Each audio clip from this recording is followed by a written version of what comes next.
Hello everyone, welcome back to Rob's Gaming Table. I'm Rob. I'm Mel. And we're going to be continuing our Arkham Horror, the living card game playthrough of our campaign of the Forgotten Age, published by Fantasy Flight Games. I think I got it all. Just kidding. All right. Hello everyone. Hello. Welcome those who are joining live. If you're watching this later, within the next couple days, go check the comments down below. The instructions are there, and you can help us decide how we upgrade our decks by clicking the thumbs up button on some suggestions or making some of your own. And you'll see how much experience we earn during the scenario. So even if you haven't got to the end of the episode and you're watching this later after it's already done, you can go down and suggest and vote and all that kind of stuff. Or, you know, continue watching the playthrough also and see how we do and maybe decide how we're going to upgrade the decks then. But we've already scheduled the next episodes. The next 3 episodes, assuming we even need to play that many, I don't know. We might need more, we might need less. You know, I don't know, but I just scheduled a few episodes. They're all down in the video description in the playlist section, so you can set reminders for those now. If for some reason we don't need to keep playing them, I'll just cancel them. But I just want to have them scheduled out so people know when we're playing next, so you can join us live or watch them later or whatever. But like we discussed last week, at the end of the episode, we are going to speed up the playthrough of this one and not just do it every single Sunday. So we are going to play Tuesday evening our time, so a couple days after this one. So not a lot of time to suggest deck upgrades.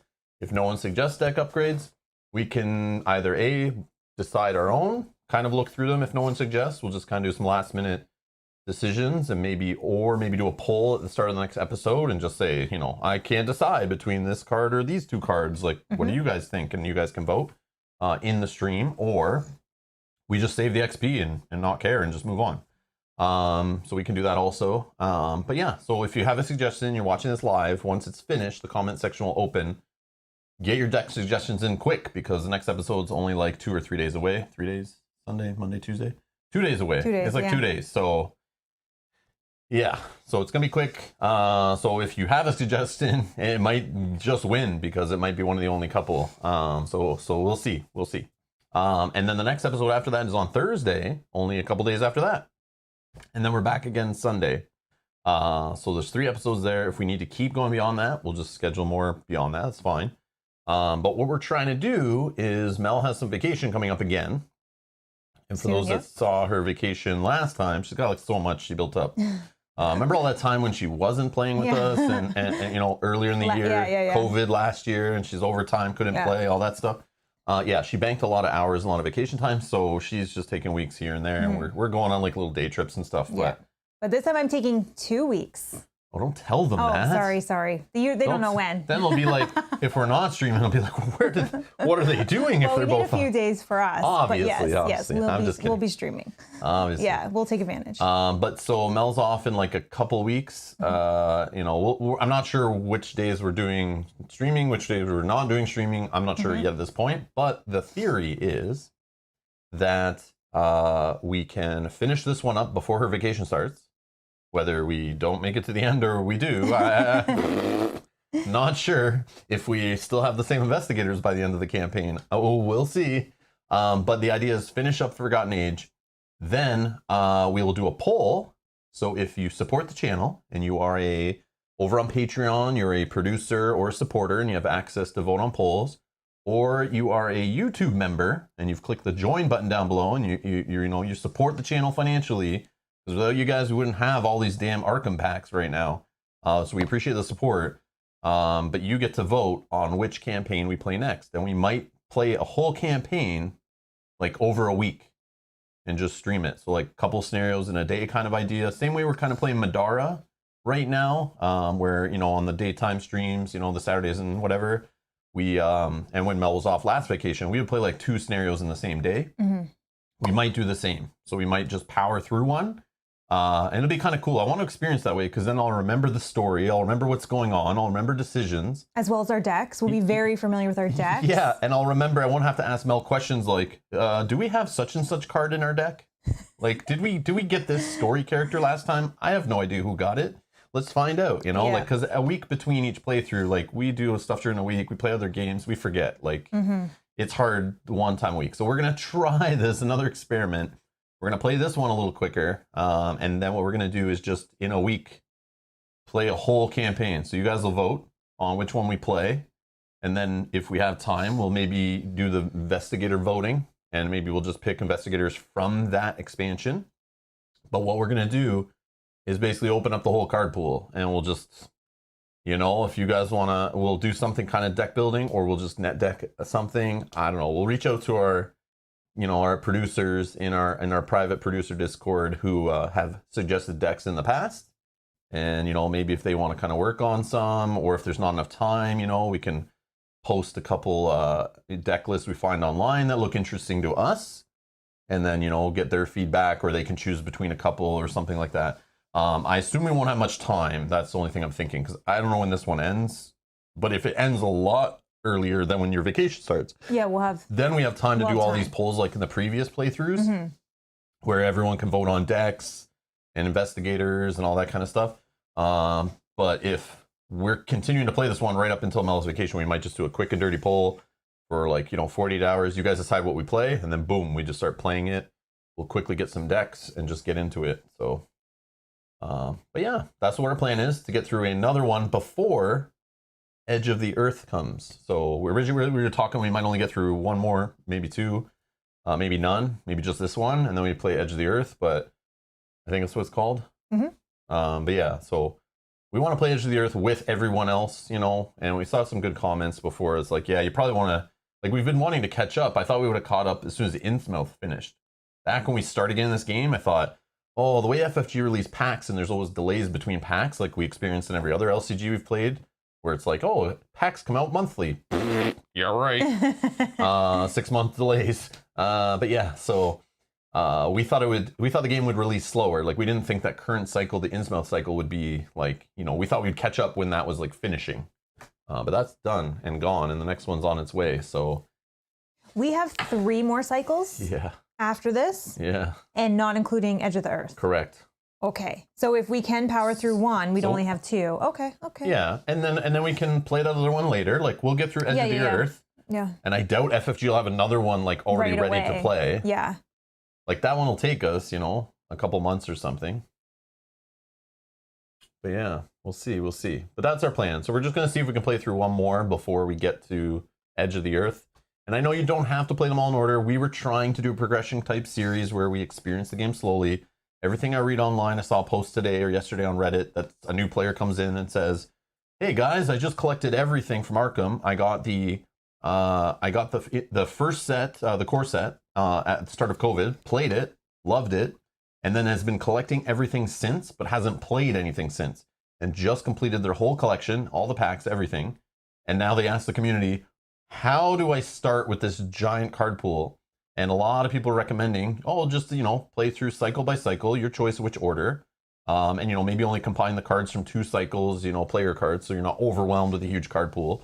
And then they said, like, a lot of people are preferring to do what we do is, and we saw this before too, and that's why I kind of went this route, was let's experience like a cycle at a time so we can play with these cards a bunch, get used to them, try an investigator here, try an investigator there, see how they were kind of released and designed and what the card pool was at the time, just to get a little taste. But I think we're done with that. So next campaign, we'll just, all the cards, we'll let you know what our collection is, and then we'll go from there for upgrades and deck building and all that stuff. And we'll just go loose. But when we do Edge of the Earth, we might scale it back. Yeah, we were talking about that. We might scale it back and actually only do core set plus that content and see how it is for new players getting into the game with the new release model. So that might be the plan. I think that's what we're going to do. So it'll be interesting. I want to try it like that on our first blind playthrough, is literally like take a look at it from a new player's perspective who has literally just found the game or was just got away from the game because the whole pack release garbage and nobody keeping stuff in stock and the LCG model being horrible for competitive or cooperative games. And we're going to try it just that, you know, the new core set card pool, the revised core set card pool, and the Edge of the Earth, and we'll play through it the first time like that. And so it should be pretty fun. And then we're done now. Like, we can play it again with like, all right, let's go find some crazy investigators. Let's play with some crazy cards. You know, open up the whole pool again, that kind of idea. That's the plan. Oh, we got a new subscriber. Barth, okay? 99, thank you so much for subscribing. Welcome. Pull up a chair. Welcome to Rob's Gaming Table. All right. Yeah. Now there's some questions in the chat, and I know, Spencer, I'm sorry if you already left and you're like, this bastard doesn't read my comments. I know you're swearing over there. Just kidding. So Spencer said before we started here, I'm curious if you find the expansion campaigns more enjoyable than the core box. Also, do you have a favorite expansion now that you have a couple under your belt? Now, when you say the word expansion, do you mean like literally like one SKU, like one, item that you buy from the store, like one Mythos pack or a deluxe box or a standalone, or do you consider an expansion like a whole campaign is one expansion? I don't know. Some people look at it both ways, but personally, I did love that little core set playthrough. It was a great starter experience. This is good. Teaching new players, lots of cards in there, a little bit of deck building. All the classes are there, the factions or whatever. I liked it a lot. I did like Dunwich a lot. Patrick Carcosa was definitely a mind F, but it's meant to be that way, and it was fun. I have fond memories of that one. I do want to play through that one again. This one, I love the theme of Forgotten Age. Yeah, I like the theme. I love Uncharted, Tomb Raider, all that stuff. It's like that kind of theme, the jungle, Mayans kind of thing, but it's not, there's horror with it. But I really like the Rougarou. I like the standalone pack. I like that murder at the Excelsior Hotel or whatever it was called. I had fun with those ones too. I really like those standalone so far that I've played. But I know there's probably better ones, maybe. I don't know. Rougarou seemed pretty like basic, but it still was fun. I love that one. That was so fun with all the alternate endings. Same with the mansion so far. And then also you're talking about expansions. We could be. Oh, Spencer is there. Cycle, not expansion. Oh, okay. So my favorite cycle. I don't know. My favorite cycle, I think, was Dunwich. That's the one where we started off with the pit boss one. Yeah, that one. That cycle was my favorite. That one. Yeah. And I know people are saying, like, I saw today even in a post, somebody was recommending saying, like, if you're going to start with the game, start with the base campaign from the core set, then play Dunwich. Because if you go play Dunwich later after playing a couple other campaigns, it's going to see very, very bare bones and maybe not as interesting. Because it was meant to be like, it was designed with the core set, playtest with the core set. It's meant to be a new player's first experience to a larger campaign. So they didn't try as many things, right? There's less keywords, a shorter card pool, less investigators at the time. So they recommend playing that one early. So hopefully FFG gets that one printed in the new format. And they're supposedly Fantasy Flight Games Spain, or Asmodee Spain, whatever one they go by, whichever brand they put on their Twitter. One of those Twitter accounts answered a question or something that, I think it was Spain. They supposedly answered a question, somebody asking if the previous cycles will be released in a new format, and they said they would be. But that's the only, I don't know how official that is, and that may be only in that country. I don't know. I doubt it, but. So that's the first we've ever heard from official FFG that they are going to go back and release the previous cycles in the new, all in kind of 2 boxes format. All the player cards in one box, all the scenario cards in one box. So they've avoided that question on live streams, in forums, all this stuff. FFG has not answered that question. Asmodee has not answered that question. We haven't seen an official answer, but there's hints now that is going to be the way going forward. They obviously don't want to say that officially while they're still reprinting, and tons of stuff is on boats, and tons of stuff is on factories, and tons of stuff is in local game stores hanging on shelves. If they announce that they're releasing like the Dunwich Legacy, Pata Carcosa, the Innsmouth Conspiracy or whatever, if they announce that those are coming out in these single boxes, maybe some alt arts in there, who knows what they're going to do, right? People are going to stop right there and go, I'm not touching these packs, even though they might have the full cycle sitting there at their local game store or on the boat on its way here. So they're going to be strategic. They're going to wait till stock levels start going low. The only problem is, and my warning to you, is if you're one of those people, like we were, like other people were, who've been sitting for a while, missing 1 or 2 packs from a cycle, you need to pay attention, because those may not be printed again if they're planning on changing the format. So if you're missing 1 or 2 packs, you may want to pay, the little extra to get it off eBay if you're worried, or keep an eye on your local game store. Ask if they can still get it, if they see it in the system, if it's coming, if they can order it. Get them to contact their Asmodee rep and find out, because you may want to get it at any means possible so that you're not screwed when you're sitting there waiting for it to show up at your local game store, and then your local game store just never gets it because FFG just stops printing it in that format. So there may be, a case for stop buying packs, period, unless you're just completing a cycle you already have started. So yeah, because we're seeing like rumors. But again, if I ran the business, you know your stock levels, you know what's sitting in warehouse, you know what's on boats, you know what's being ordered at the factory, you know what stores are requesting. And if there's a ton of product out there, stores are gonna be pissed, distribution's gonna be pissed, all these companies will be pissed if they have just boxes and boxes of packs that nobody wants after, right? So they'll wait till stock levels drop and things start getting hard to find, and then they'll announce the new format is going to apply to previous products, right? So, but it's kind of obvious, like they're going to do it that way. And like you said, that they may watch to see how this first set that they're releasing sells, and if people like this, then yeah. And the FFG is not one to like promote, like they promote going forward, right? So they're not going to start right now before another pack drops. They've done it where they promote like a couple packs at a time.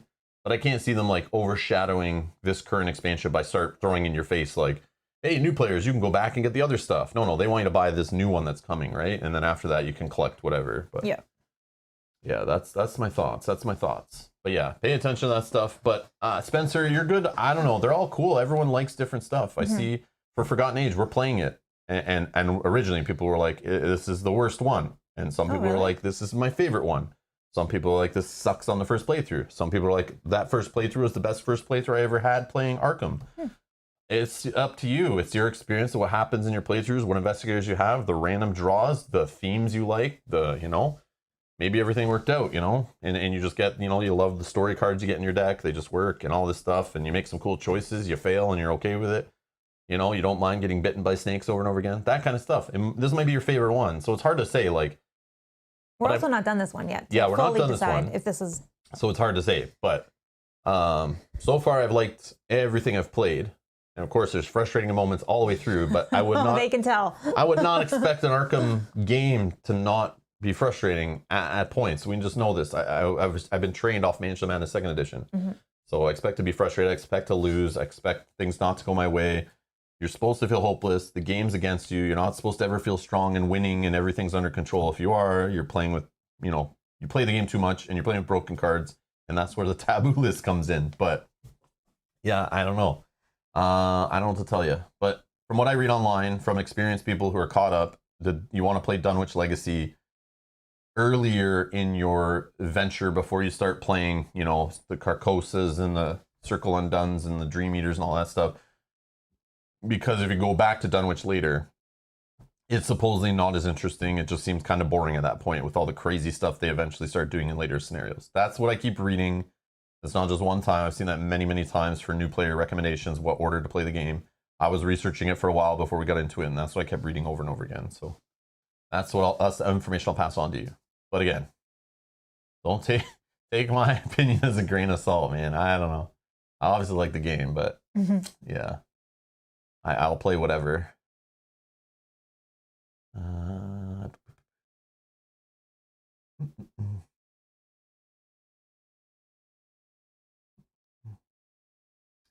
Sorry, just checking the chat here, just seeing if there's any other questions before we get into this.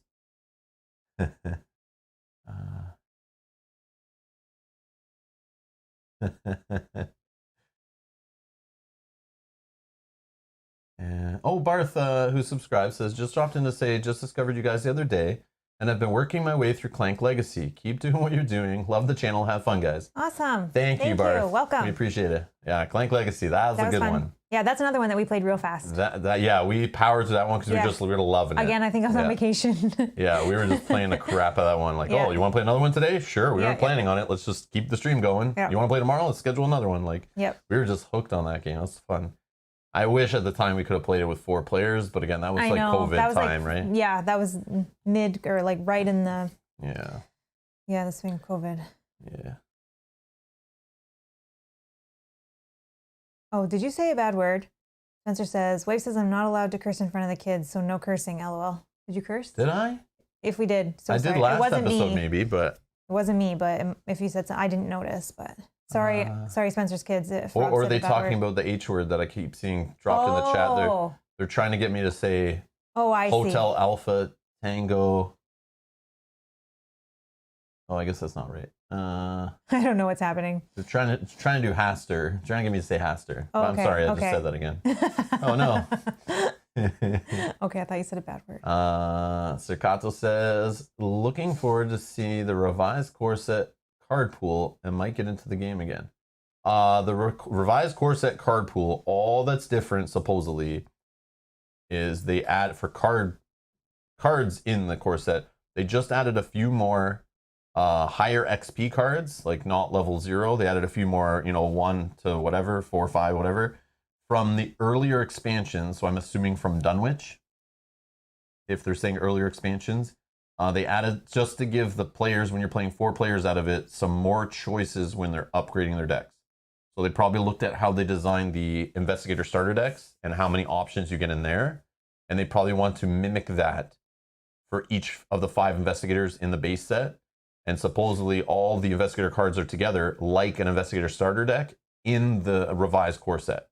So I'm assuming you could literally like, all right, you want to play, Mystic, boom, here's all your cards, here's all the upgrade cards, and they just want to give more options. Mm-hmm. So, but again, you can mix and match between them and stuff. So they probably thought that too. If you're having 4 players, people are going to grab, certain things, and other players want other things. So they definitely pulled some stuff in just to beef it up. So that's all that's different, is you might see some leveled up cards. But other than that, you're going to see all the same basic cards, the flashlights, the knives, the same investigators are in there. But there's really nothing different in your first scenario when you sit down to play. It's just when you're going to spend your XP, you'll just have a few different options than when you played with the original core set. That's it. There's other changes, but it's like that's the only real like game-changing, collection-changing one. But again, if you already own it or you end up buying other cycles, you're gonna have some duplicates of some cards because they will print them in there. But does that mean they'll change the Dunwich Legacy box to not contain those? Because I don't think they would. I don't think they could, right? Because if someone doesn't buy the revised core set, I know, and then they're looking to buy that later. Yeah, they can't really mess with that. They'll just have to put extra cards in. But oh well. Oh yeah, Janet, how'd the move go? Movers came yesterday, internet up today, unpacking. It will be a process. Looking forward to catching up on all of Rob Mel's streams as boxes get emptied. Nice. That's awesome that you have internet that fast. Usually that's hard to line up to have internet right away. Yeah, because it's like you got to find the exact day they'll be there to install it. You got to be there, all that stuff usually. Yeah, that's funny. Actually, my brother, he just moved on the 15th, and he messaged me yesterday and was like, do you guys have any DVDs? Because they don't have internet. Oh, yeah, we did that same thing. I was like, well, we went to this place where you can buy, like, used ones. Yeah. And then, I remember we went to, like, a Walmart, and we were like, where are the DVDs? Yeah. And we were, like, trying to find a season to watch of some show. Just to have for the evening. Yeah, we're, like, going through those bins. You guys know them if you have a Walmart. Those bins of, like, $5 DVDs. We're just like, where's something to watch? That we haven't seen. Yeah, because now you just stream everything. It's like, you have no internet. Yeah. You can't watch anything, so... That's where we were at when we moved to our current place, and I remember that's when we watched. We first got into that show, Modern Family. That's what it was. Yes.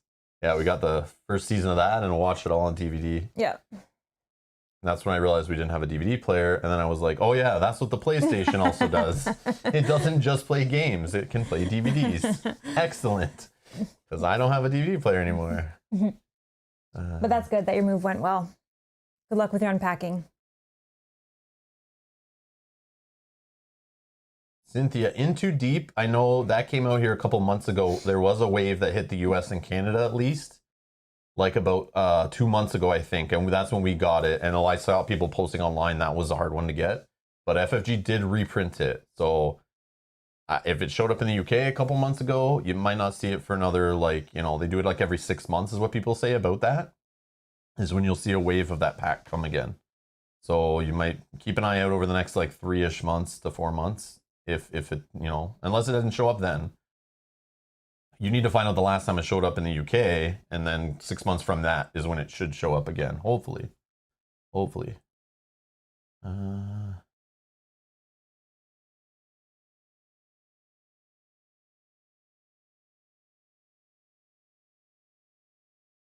Cards and Dice says, is it obligatory to buy each expansion along with the mythos in each order?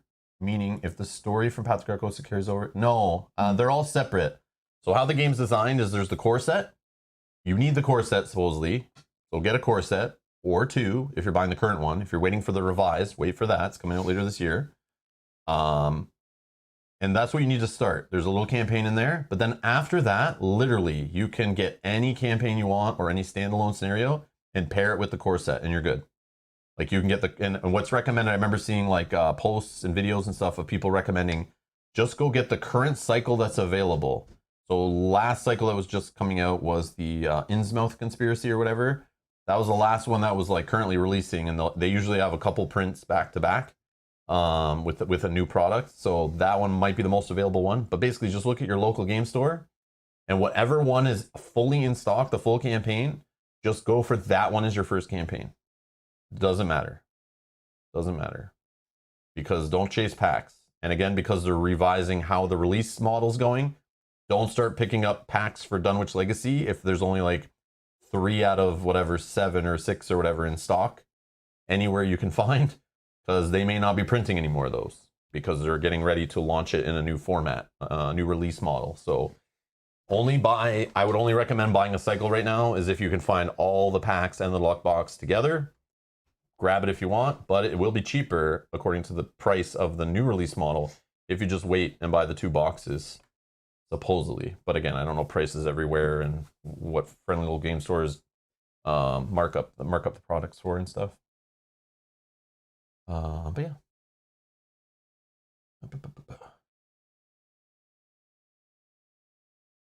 Kato says Marvel Champions is the only complete LCG I currently own.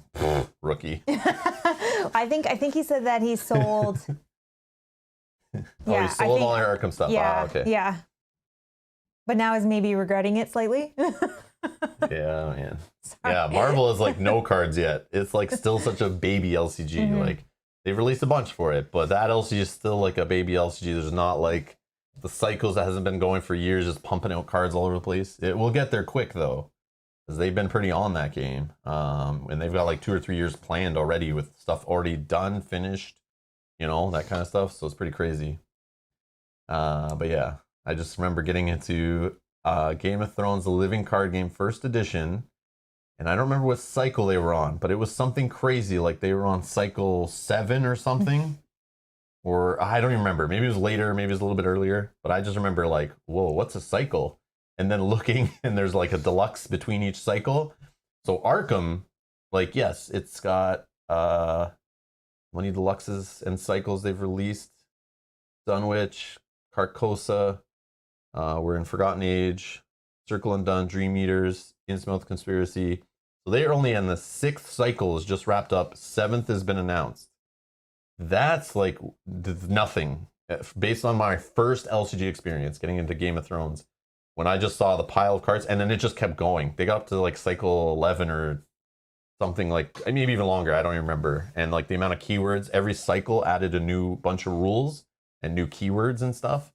So you always had to have these little like rule sheets to know what was changed. In Arkham, they've been kind of like a little bit, only adding a little and kind of not changing it too much. But yeah, it was crazier in that game trying to figure out what the hell is. You got the base rules and every sheet from every expansion after, trying to figure out, all the stuff they were slowly adding to the game. It was really cool, but yeah, the pack hunting in that was crazy. Yeah, Staccato is regretting it a bit after seeing our videos. I'm so sorry. I know, we tried to, Staccato, So we were sorry. trying to boycott that game and stay away from it and save our bank accounts, but blame our Patreons, blame our YouTube members, blame those that support the channel, because all those funds made it easier, and they were the ones whispering in our ear to play the game, play the game, play the game. You need to try it. Get the core set. Just try it. Yeah. First hit's free, or first hit's $40. Buy the core set.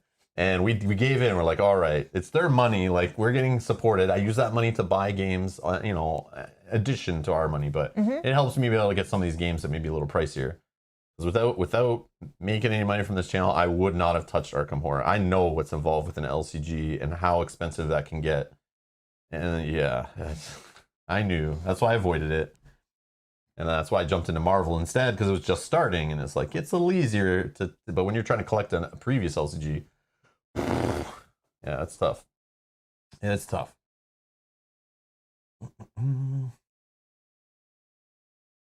Using your phone as a hotspot, Janet. Nice. That's the smart way to do it.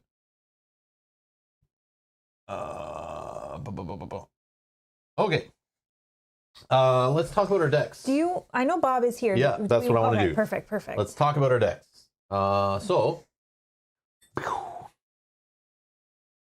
Actually, I don't know if Bob is still even here.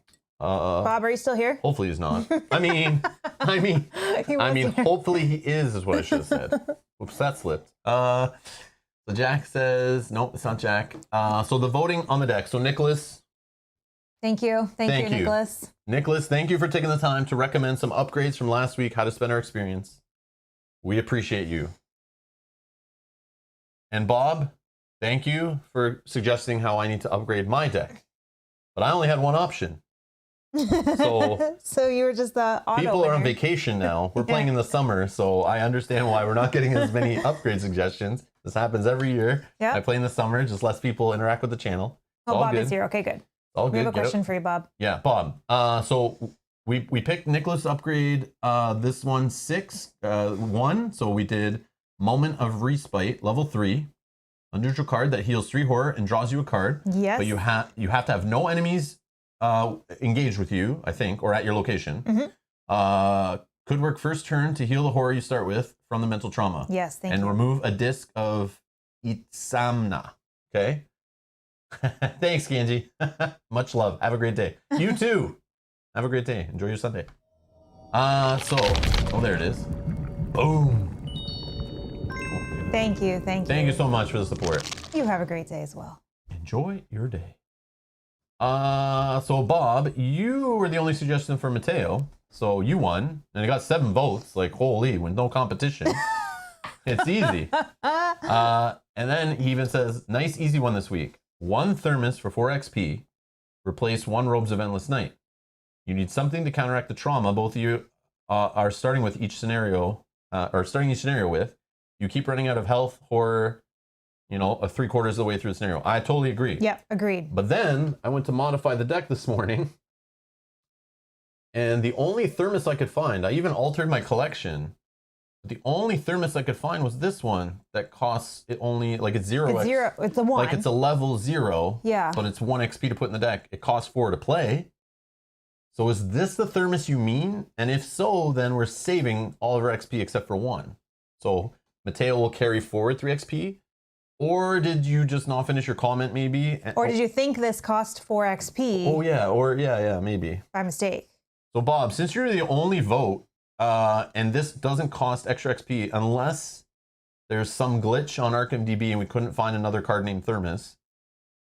Oh, okay. Oops, okay, my mistake. Perfect. Okay. So Bob, you can totally, if you want us to spend the other 3 XP for Mateo, right now, you tell me if you want to save it or put another card in. You take a few minutes, take some time. If you don't want to do that too, and tell me, to stick it, whatever. It's all good. Yeah. We could, if you have a couple options. I don't think Yogi's here. No, Yogi's on vacation. But if anyone else, if we'll leave it to Bob first. We'll give Bob. Take another Azure Flame. Mm-hmm. Oh, okay, that's simple. Okay. That's funny. I said that too. Yeah, that's what Mel said. She's like, I don't know why he didn't just add another Azure Flame and not save the experience. I'm like, he didn't say to save the experience though, so I think it's a goof. So definitely messed up. Okay, perfect. We'll just do that. So the other Azure Flame is actually only going to cost 1, right? Because it's 3 XP, but you have the -2 reduction. Oh yeah. So it's again only going to cost 1. So we're still going to have 2 XP if that matters for you, Bob.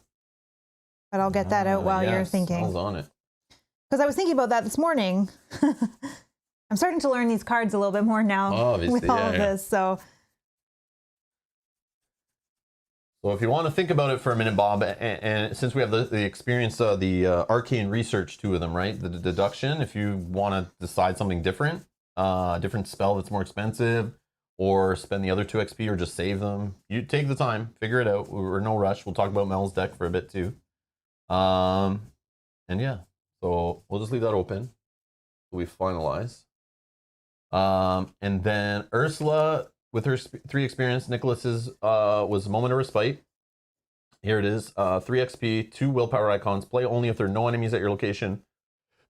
Heal 3 horror and draw 1 card. Seems cool. I know why, because it's not in. And then Disc of Itsamna is removed from the deck.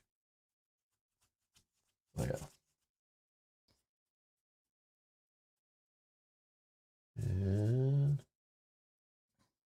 Okay, there's the other Azure Flame. I'll just put it in front of you for now in case. Okay. Yeah. And then we can add.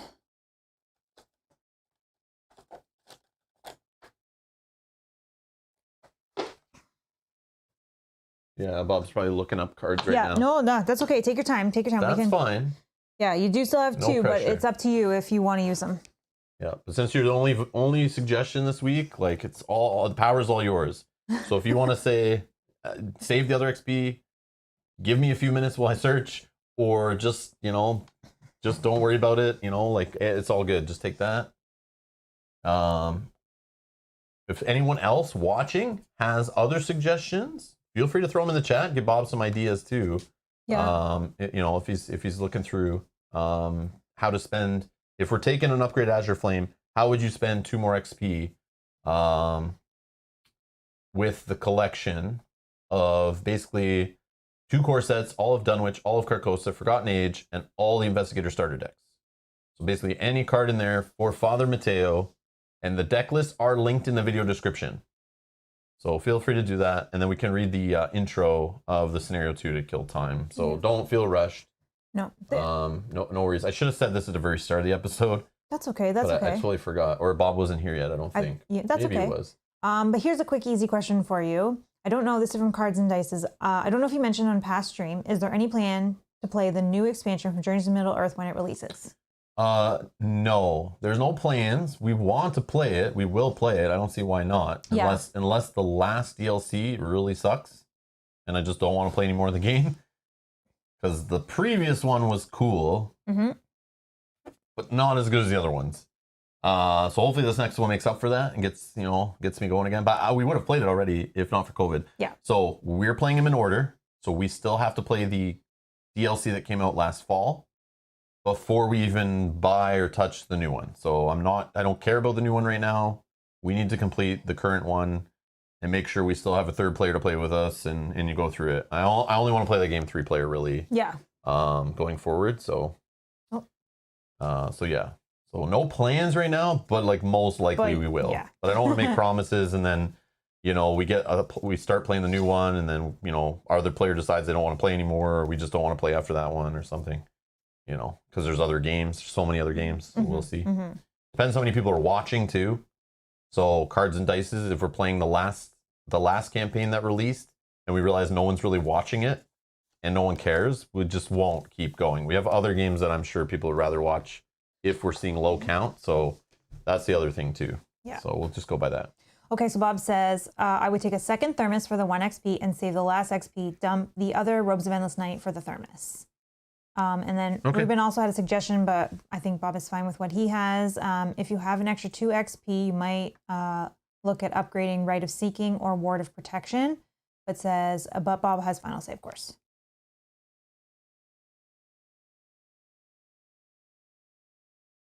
So Bob, is that your final answer or any kind of change? Your call. Your call. In Bob we trust, says Brent. Sarah says wrong. It's in Mel we trust. I don't know about that. You guys are funny. Awesome. Okay. Okay, well, I have the 2 cards out. If we do something else, I can easily.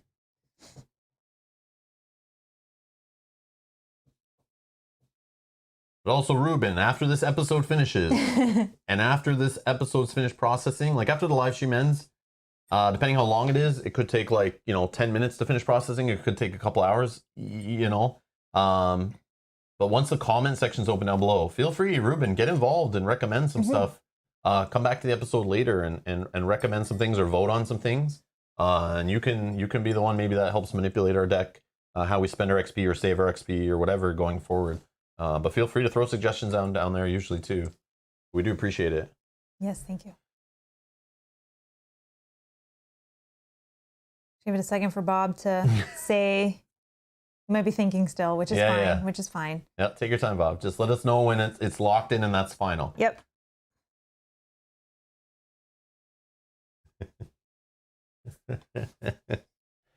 Oh, you guys are funny. Okay. And then also, Bob, you can ignore my message on Discord asking this question. You can only upgrade Rite of Seeking if we're removing the bar on the return 2 decks. Oh, okay. So we'll stick with this then. We don't have that one. Oh, okay. We don't have the other rated. Okay. Okay. We're not though. We're not. We'll just next playthrough. Yeah. So it's very specific. Our collection that we're playing this campaign with is again. So for anyone watching later, the collection is 2 core sets, Dunwich Legacy, Path to Carcosa, Forgotten Age, and all 5 Investigator starter decks is that's our current card pool that we're building from playing Forgotten Age. But like I said, in the next one we start, whichever one gets voted for out of these 3, Circle and Dun, Dream Eaters, and Inmouth's Conspiracy, by those who support the channel, that is the one that will open up all the cards we have. And we'll throw some return to player cards in there, I guess. Yeah, we still don't have the one. Yeah, we got to try to get those still. Maybe I'll look at that. But I haven't gotten any notifications that they've come back in stock in a while, so maybe I'll look at that local store that we have that sometimes has odds and ends. Yeah. Okay. And yeah, so that's the plan. Okay, so let's just go with Bob's last suggestion. So, all right. So your Azure Flame is just a straight trade. So Azure Flame. I have. Yeah. How come where's the other one? Oh, it's in level 0. I see. Oh, okay, I see. So I'm gonna upgrade the other one to level 3, and go back here and remove this one. Yep. And then another thermos, right? Yeah. And take out another robes. Oh man. Thermos and another robes out. Yep. That should be in here, or my robes up? No, my robes aren't upgraded. Right there. Oh yeah. And you should have one. Yeah, one left, right? Yeah. Available 4, spent 3. Okay, I got to mark that down on here so that when we get to the end, I remember that. And I spent all my 3. All right, so save. So the deck list located in the video description. If you want to see our decks, clone them to your collection. Check what's available for upgrades. If you modify your collection, that kind of stuff, you can do that there. But there we go. That's the current deck for Father Mateo. So another thermos, another Azure Flame, and I got to take out Robes of Endless Night. And then the other Azure Flame, the baby one. Pass it. Oh, that was different. I'm looking forward to the suggestions that we get once the card pool is fully opened. That would be interesting. Yeah. The stuff that people have wanted us to put in our decks but couldn't. Robes on this. Okay. Robes and and both of these are how do I know what set they're in? They're both core set, right? Or not core set, but they're not. Throw them in there. Okay. Just throw them in with the purple stuff. Okay, because I know that some of them were coming out of the Jacqueline Fine deck, but yeah, I can look at that. They'll have a different symbol though. Okay. I think those are both. Like that little head, I don't know, or that's I don't recognize that symbol actually. So I think that is from her symbol. Just look at her deck and then what's on the bottom, like on her card. Yeah, right there on her card. Yeah, so those ones. Oh, these are hers. Okay. Yeah.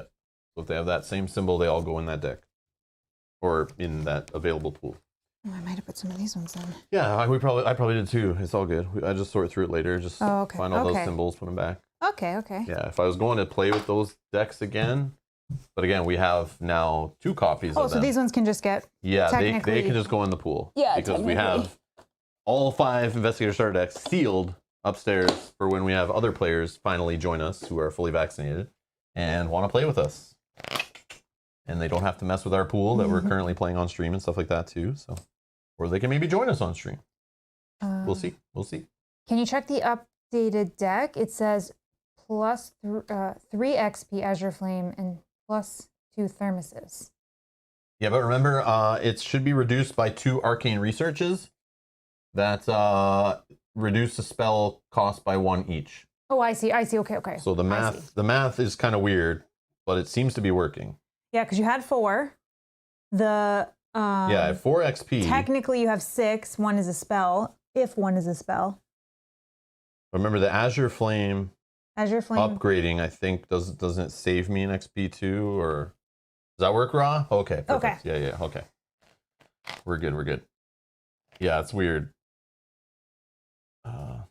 Tara says, I just popped in to smash the like button. Whoa, careful. You be nice to your monitor, Tara. Don't smash it, okay? No smashing the monitor. But going to finish watching Rob's Madara vids. Good luck, Rob Mel. Thank you, Tara. Thank you. Matush says, same.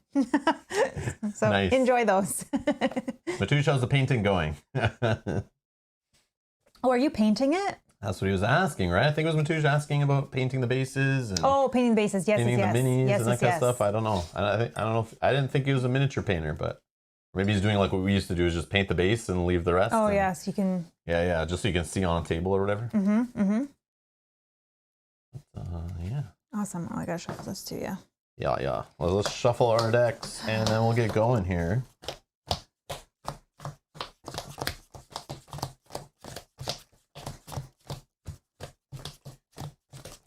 Ursula's not dying today. What do we say to the god of death? Not today. Not today. Not today. She's not dying today. She's not dying today. Okay, we're gonna will that into existence.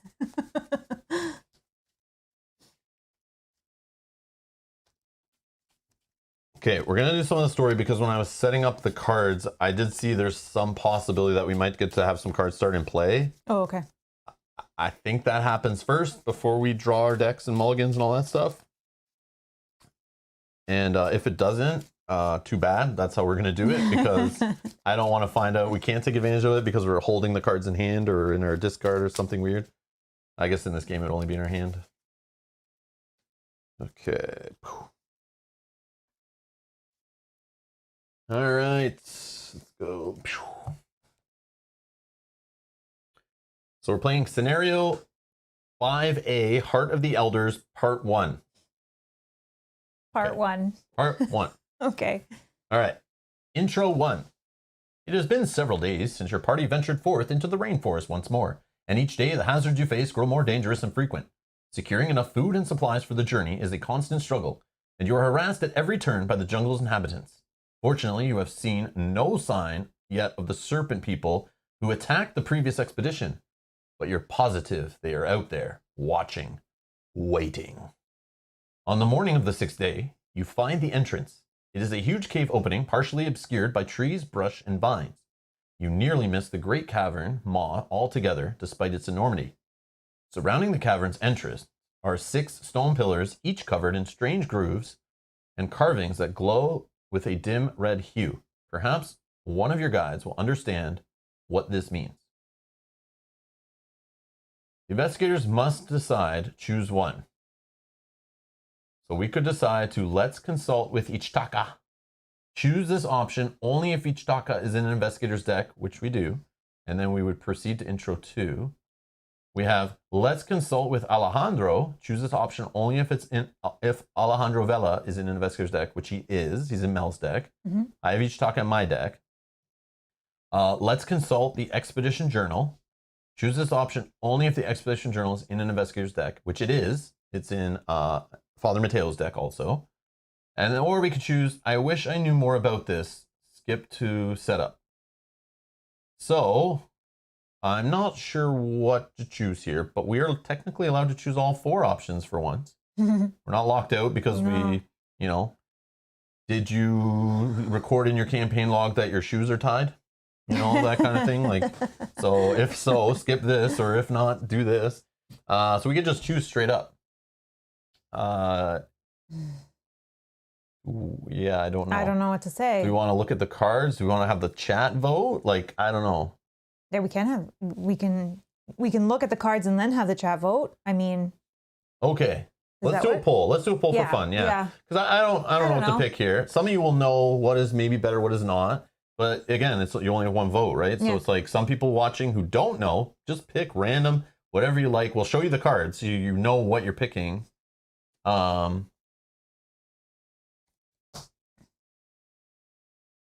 Because I don't know, will that help? Like knowing the card? Let's consult with Ichitaka. Choose this option only if she's in a deck.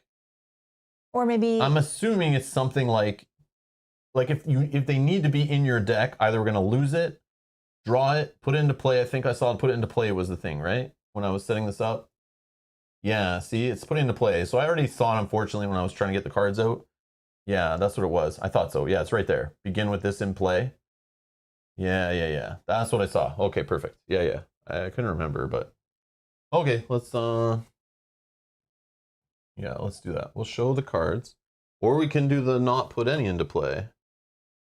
Yeah, but I don't know why you would want to do that. And like Edgar's saying, I think that is the option there for people that don't have these in their decks already. Oh, right? It's okay, like okay. If but you don't we have technically that, can. But we technically can, yes, you're right. We technically can. But I mean, if a card can start in play, I don't know why we wouldn't take advantage of that. True. Okay, just give me a second here. We'll show you the cards. I'll put up the poll first, and then you guys will see, I'll show you the cards. And then, I don't know if you want to get the cards out if I didn't already. Yeah, I took mine out already. And then you guys can impact how we play.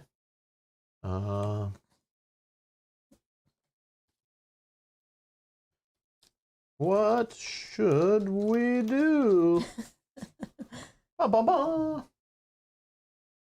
Did I go too far?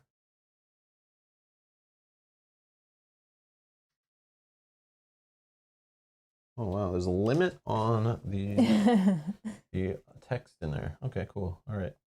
So the poll's posted. So it's in the live chat for those watching live right now. You can vote in the chat. So bring up the chat, click whichever one you want. We'll show you what they are.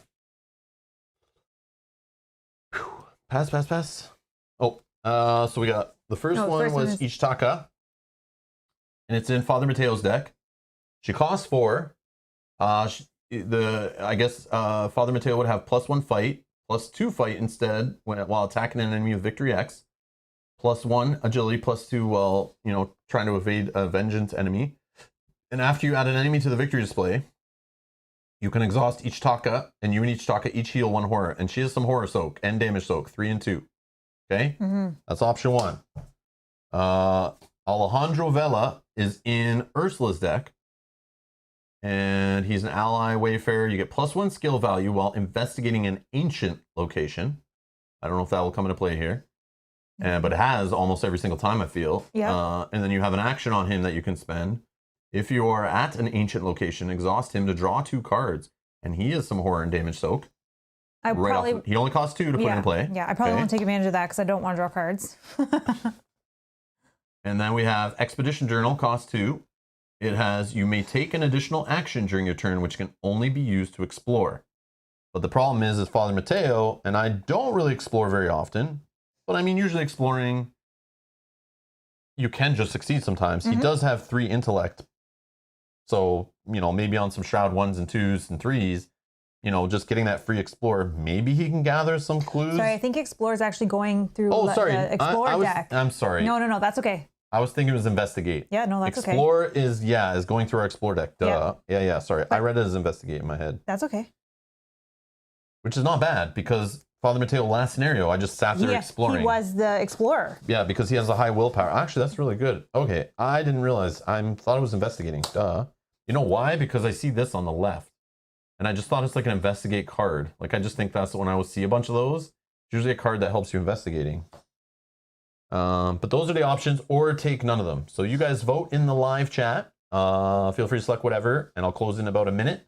And then we'll just go with whichever option you guys pick, and we'll just find out what happens with that and read the story for it. Janet asks, the scenario says put into play. Does that mean you don't have to pay the resources? 100% correct. Yes. Yeah, bypass the cost. So if you're looking at where the most value is for resources, Ichitaka is the most expensive card. But is she the most useful? Is she the most useful being in play in front of the Father Mateo? In my eyes, she could take some damage. She could take some horror. But I don't fight with the fist icon. I use my willpower with Father Mateo. So the bonus on the fighting doesn't really help. And the bonus on agility, maybe. He's at a 3. He would be at a 4. And if it's a vengeance enemy, he'd be at a 5. But I find with all these vengeance enemies and the ones you want to evade, they have pretty high evade. And he doesn't have any real bonuses or cards in his deck really that help with evading. So I wish Ichitaka was in Ursula's deck, kind of, but I mean, At least she's some horror soak. I do have charisma, so I can get a second ally into play, so she's not like she blocks. Yep. But yeah, is the ability on some of these 2-cost cards, because again, remember, if we don't put it into play, it's going to shuffle back in the deck, and we may not even see it in the whole scenario. So like, which one do you think would be good to get us started? Yeah, and having an extra explore action, just a free one, that's not terrible. Like, I'm not going to use his ability to draw cards because I don't want to draw that card in my deck. I just saw Brian's joke. What? Scenario 5A, Module C, Part 2, Episode 4? Yeah. Love it. He said we could have rolled a D4. We could have, Never. but this is more fun. No. Nope. We now have polls in the YouTube live chat, so it's just, I love that it's there. It's just so easy, and it just works. I like it. It's a great way for you guys to get involved, too. All right, let's close it up. Thank you, all 17 people who voted. Yes. Thank you so much. And it says, what should we do? And it looks like consult with Ichitaka is 64%. And the Expedition Journal was second with 29%. Alejandro doesn't get any love, 5%. That's okay. And 0% want us to skip it all and just say, we don't know. That's good. Okay, so I'm going to shuffle this back in because he's... I didn't think he was great to put out anyways. So thank you all for voting. That's awesome. Thank you. Yeah, I don't know what I would have picked there. After I learned about the Explorer and the Journal, right there, I wanted to choose that one. Because I feel like I think we do set up an Explore deck in this one. So yeah, I was like, yeah. But it doesn't soak up anything. So then I kind of I kind of want you to have Alejandro because you start with some damage and trauma. I have mental trauma. But it's like both just having some soak, I think is good. Well, I'm really hoping to draw that card, that new card I put in my deck, the Moment of Respite from Nicholas, so that I can heal some of this before I start. And I can feel a little bit better going into this scenario. Gratuitous Camouflage in the chat says, Ursula, she's my favorite investigator. She's also our voters who voted on which investigators we play. She was the favorite. She was like a very close second for who I was supposed to play. And on Mel's poll, she was like number 1 with nobody even close. Yeah. So, obviously we wouldn't both be playing her, but she almost won both polls, which is crazy. Yeah, she's very good. I like her. I definitely like her. I think she's ran into some unfortunate circumstances in this playthrough, but she's definitely good. I like her. I feel like she's kind of versatile. I agree, Bob. Mateo shouldn't have been so grabby. But is that what we did? Were we choosing? I think we did have a choice, but I thought at the time, I don't know. Yeah, I'm not sure. I don't remember exactly. I think for the journal, I think we did give that one to you. One of them you definitely got, and I think the other one we gave you. Oh, okay. I don't know. I don't remember exactly. But I usually leave it up to Mel, I think. And then she just says, you have it. Yeah, but I think at the time we didn't realize. Yeah, of course. That's what those whole scenarios about playing through. We didn't realize. We died. We didn't realize.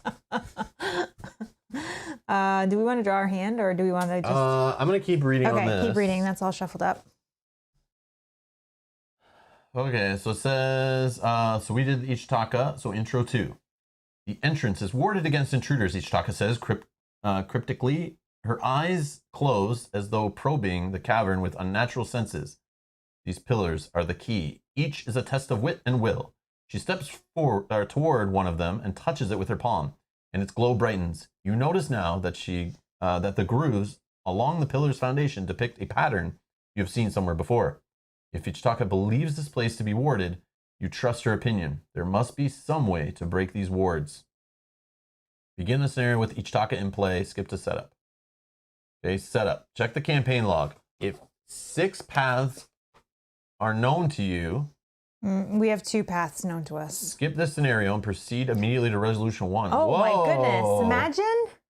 I don't even remember how we got 2 paths. Yeah, I don't either. Anyways, gather all cards from the following encounter sets, which I did. Then put the Mouth of Kenyan into play.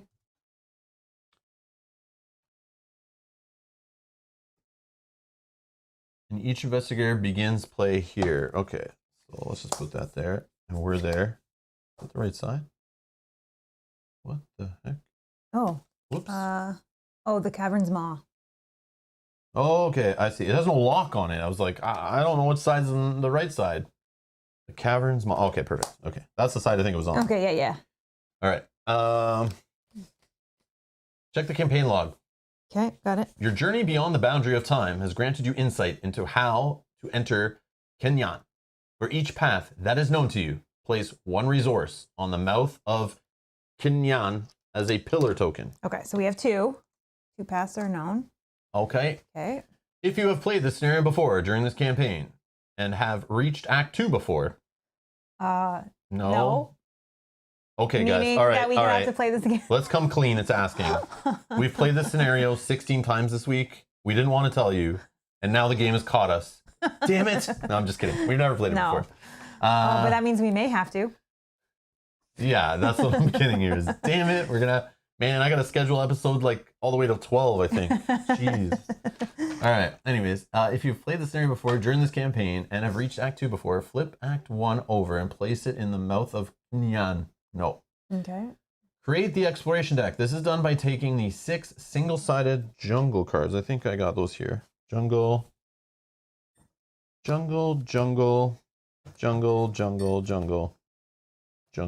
that 6?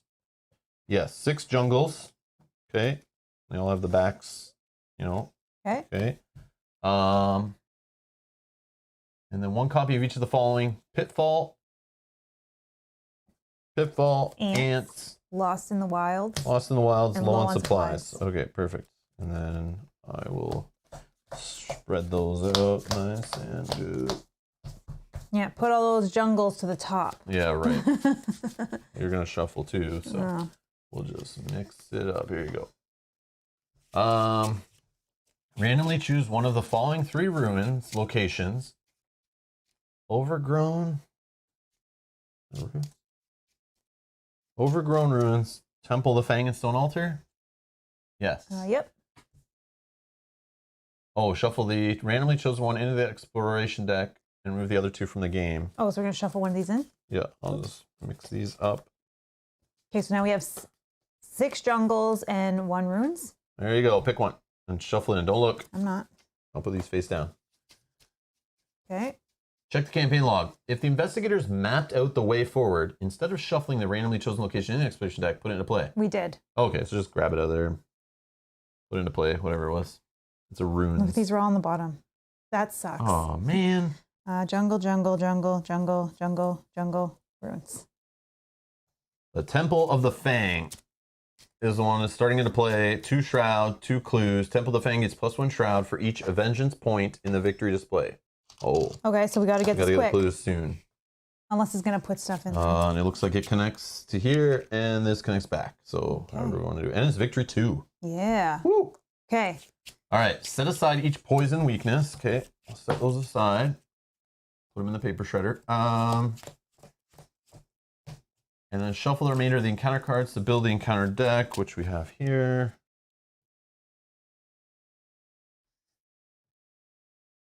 And oh, that's resolution. All right, that's it? That's it. Oh, okay, wow. Okay, let's go to here.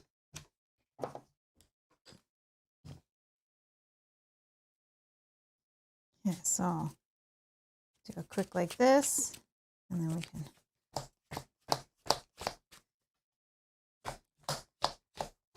Oh, we need to select the lead investigator. Oh, yeah. Right here. Okay, so I'm odds, you're even. It is even. All right. It is Rob. Father Mateo is the lead investigator. Okay.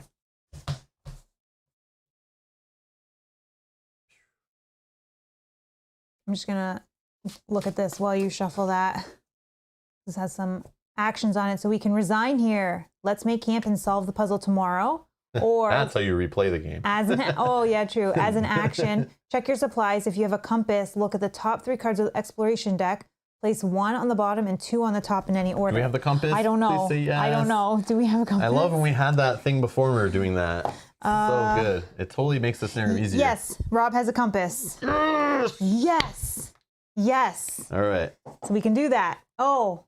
Okay, can we go back into the vote again? Yeah, and put the other one exploration into play? journal. Can we get the exploration journal in play, please? Oh man. I'm gonna get, if I get it on setup, I'm holding it. I don't care. Yeah. Like that's an amazing card right now. So many locations that start. Yeah. Okay. So. Okay. So. Oh yeah. Go ahead. Yeah, Go ahead. we can do this. The jungle's heart. You are deep in the jungle now, surrounded on all sides by the uncharted wilderness.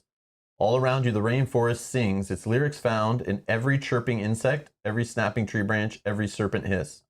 You can explore. Draw the top card of the exploration deck. If it's a connecting location, put it into play and move to it. And 5 doom before that advances. And we're trying to search for the pattern. It says 6 stone pillars surround the entrance of the cavern, each carved with a series of uncanny grooves and hieroglyphs that form an intricate pattern. Touching them causes the grooves to glow brightly, and twisting them causes patterns to shift and change. Perhaps these patterns match the glyphs found in the other regions of the jungle. We need 4 clues to advance this one. And we have our symbols are -1 on the skull, 3 instead if you're in a cave location. The cultist is -2 if you fail, place 1 doom on your location. The tablet is -2 if you're poisoned. This test automatically fails instead. Oh. And the elder thing is -3 if you fail, take 1 horror. Oh, God. Wow. All right. I just need to take a minute. You can do your whole thing. I will just mute my mic, hopefully, so it doesn't blow everyone's ears when I unplug it. Yeah. And I'm just going to run to the washroom. I'll be right back. Sure. I don't want them to think we're cheating or anything like that. Oh, yeah, we have to reshuffle everything. Okay. BRB. No problem. So we have our bow. Okay. We have our disc. We did remove one of these, so this is our last one that we have. Okay, I don't know. We have working a hunch. We can discover a clue at our location for 2. We don't have clues at this location, but we do have clues here. But 2 Shroud is not terrible. We have Dr. Ellie, which I want to keep, I think, because we want the damage soak and horror soak, as well as being able to attach things to her. And unexpected courage, I don't need that. So I'm kind of thinking that I want to keep Dr. Ellie for sure. The bow is the question. Do I keep the bow just in case? I don't have enough to pay for all of that. Working a hunch, I don't think I need yet. I would probably rather get that when we have a shroud that's higher, because with it only being 2 shroud. So I'm kind of thinking of these 2 and then throwing these 3 away. Ditch the bow and keep all? And Yogi, what are you doing here? Can't watch, still on holidays. But you're watching. Crazy. Using up his data plan. You're crazy. Ditch the bow and keep Ellie. Okay, so Ellie for sure. We're keeping Ellie for sure. I like keeping all except unexpected courage. Really? Really? You think we need working a hunch right now?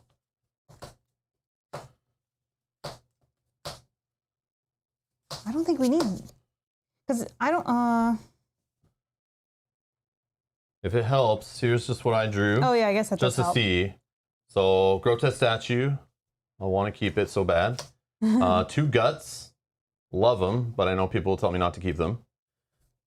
And then we got thermos, which I think I must keep, and a shriveling level 5, like good to go. Like man, Yeah. this may be the happiest I felt with Dr. Mateo's draw, or Father Mateo's draw. Yet. I know having an olive or something would have been cool, but I have each Taka in play already. Like I have an ally, which is sick. But I want the expedition journal. So anyways, with what I have there, does that help you decide, like I got the fight ready to go? Yeah, maybe that you have. You need investigation stuff. Yeah, so Yogi, you're saying to get the bow for free when you play Dr. Ellie. True. So if I shuffle this back in, there's a potential that it gets attached to her. Keep Ellie and the bow. Yeah, that's what you had last time. That was good. I like that. Yeah, I think both of those are good. You need the moving one. Yeah, I need Pathfinder. I need, and you need clue helping stuff. I need the magnifying glasses. Oh, if I'm putting in the bow, I won't be able to play the magnifying glasses. Yeah, I don't know. I need. You're talking about going against these clues, which don't seem hard yet, but it seems like that's exactly what I said, which is why I think I'm throwing away this for now to see if I can get something better. Oh, okay. So yeah, I think I'm gonna do that. I'm gonna keep these 2. We don't necessarily have to play the bow right away. I'm hoping that we can maybe attach some stuff to her, and then maybe even we can get a backpack into play to hold some more items. So I'm gonna shuffle those ones back in. We're gonna get, we get a magnifying glass, which we can't play, but that's fine. We got manual dexterity, and we got shortcut. So, okay, not the best. Not the best. Okay. So that's mine. So out of Father Mateo has Grotesque Statue, Thermos, Shriveling, 2 Guts. Like, I'm okay keeping it all, but I do want to still find Expedition Journal. So maybe the Guts throw back in, but they also do help me on willpower tests. Huge. Could stop me from getting Horror off the deck. And make that early game not so frustrating. And then I just keep drawing into other stuff with them. So they're like very nice. They replace themselves. I don't know. Bob's saying keep Thermos, Grotesque Statue, and Shriveling. Yeah. Okay. I also could find maybe something that gains me resources too, or something. I forget. But yeah, we'll try two new cards. We got Azure Flame. Don't really need it right now, and Rite of Seeking. I mean, a Rite of Seeking and Shriveling kind of do. Yeah. You have now flexibility. That's cool. That's a lot of. That's expensive. 2, 4, 3, 3, 4 cost. Oh boy, we're gonna be eating up the monies. Okay. All right. And you're gonna be first. I mean, we decide actually. You're right. You're right. Decide. You're right. Wrong game. So connecting locations. Looks like there's 2 more symbols off this one and 2 more symbols off this one that we haven't seen. So we could do some exploring at both. I don't know exactly what we're trying to do here, but. Oh yeah, we're trying to get 4 clues so that we can. This get more information. Something to do with these totems or whatever the hell those were on there. So I don't know if we gather those at some of these exploration locations. I don't know. Or maybe based on how many of these are, how many of them are at your location. Yeah, I don't know. I don't know. I could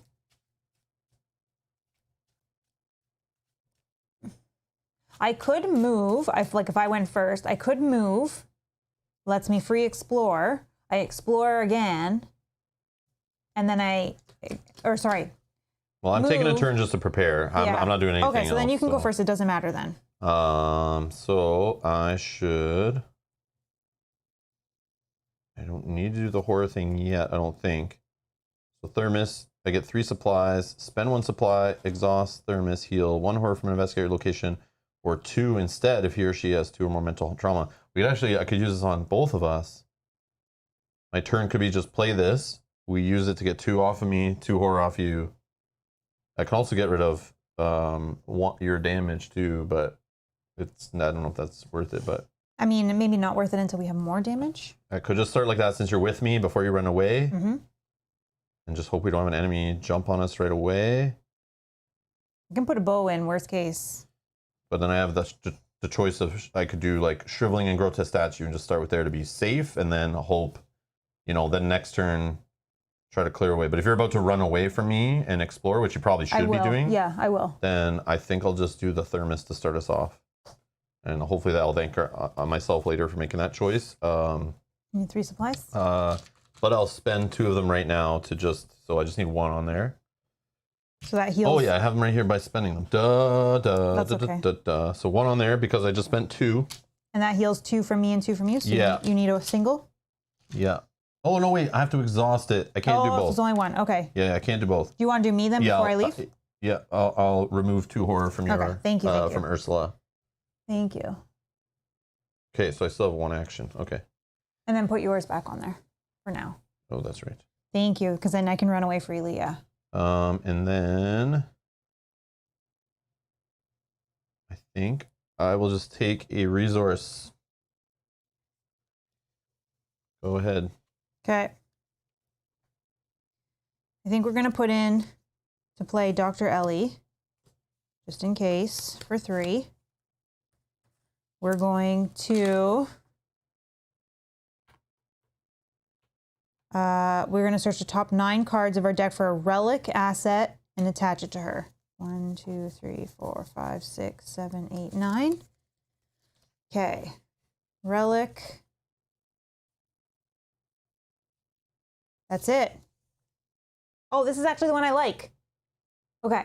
So we get +1 willpower and +1 agility when we're resolving an ability on a treachery. And after we succeed on a skill test while resolving an ability on a treachery card, we can exhaust this to draw a card. I don't usually trigger that because I don't want to draw cards, but we'll see if we need them. Shuffle these back. Very true. Okay.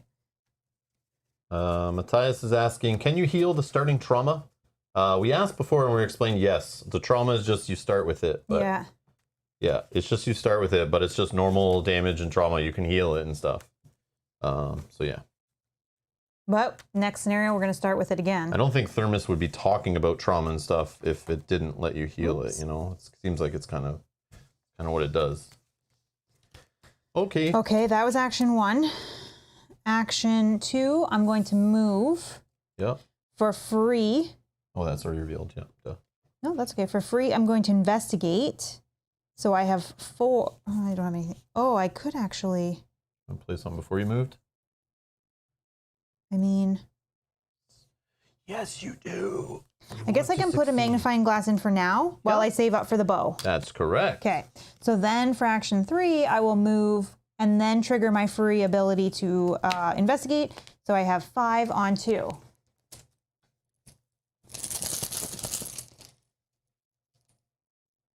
Ooh. -3. I'm 5 on 2, so that's still a success. Good thing I told you to play that magnifying glass before you ran away. I know. Okay. It's worth it. Done. Oh yeah, I'm done also. All right, enemies. Oh, this was fast. This was fast. I have one more. I have one more action. I have one more action. I'll investigate again. Wouldn't be a play of Arkham Horror without Mel not doing enough actions on her first turn. I will just investigate unless no, I'll investigate and then I'll explore just in case. So again, we're 5 on 2. Oh my god, again. You got it. But I got it. Okay. So all we right, got that. no That's enemies, good. reset. Yep. Ready up cards. Draw. Okay, I can get an additional And I got clue. Premonition. That's good. So remember this. Yeah, I got to remember to use this. Okay. And a resource. Did you get a resource? I did. Adding a doom, 1 of 5. You are lead. Voice of the Jungle. Oh gosh. Revelation. Put a voice of the jungle to play in your threat area. Forest. At the end of your turn, if you did not successfully explore this turn, take 1 horror. And I could spend an action to test 3 willpower. If you succeed, discard Voice of the Jungle. Oh, I mean, that's boy. not bad if you're going to be the explorer. But for now. Oh, boy. Oh, what am I doing? Sorry, I just looked at that, but I don't know what it even was. Pitfall. Oh, this is peril. You can't help me. Revelation. You must either choose one. Test agility of 3 to attempt to jump the gap. For each point you fail by, take 1 damage. Or shuffle Pitfall into the exploration deck. You cannot choose this option if Pitfall was drawn from the exploration deck. Okay, so I can do an agility test, which I do have a manual dexterity in hand. So I think I can definitely jump this. My agility is 4 with manual dexterity. Yeah, let's try. Let's try. Let's try. Brian S. says in the chat, I had a feeling you would draw Premonition, Rom. Oh, man, I love it. All right. Okay. I'll put manual dexterity in there. So we're testing 6 on 3.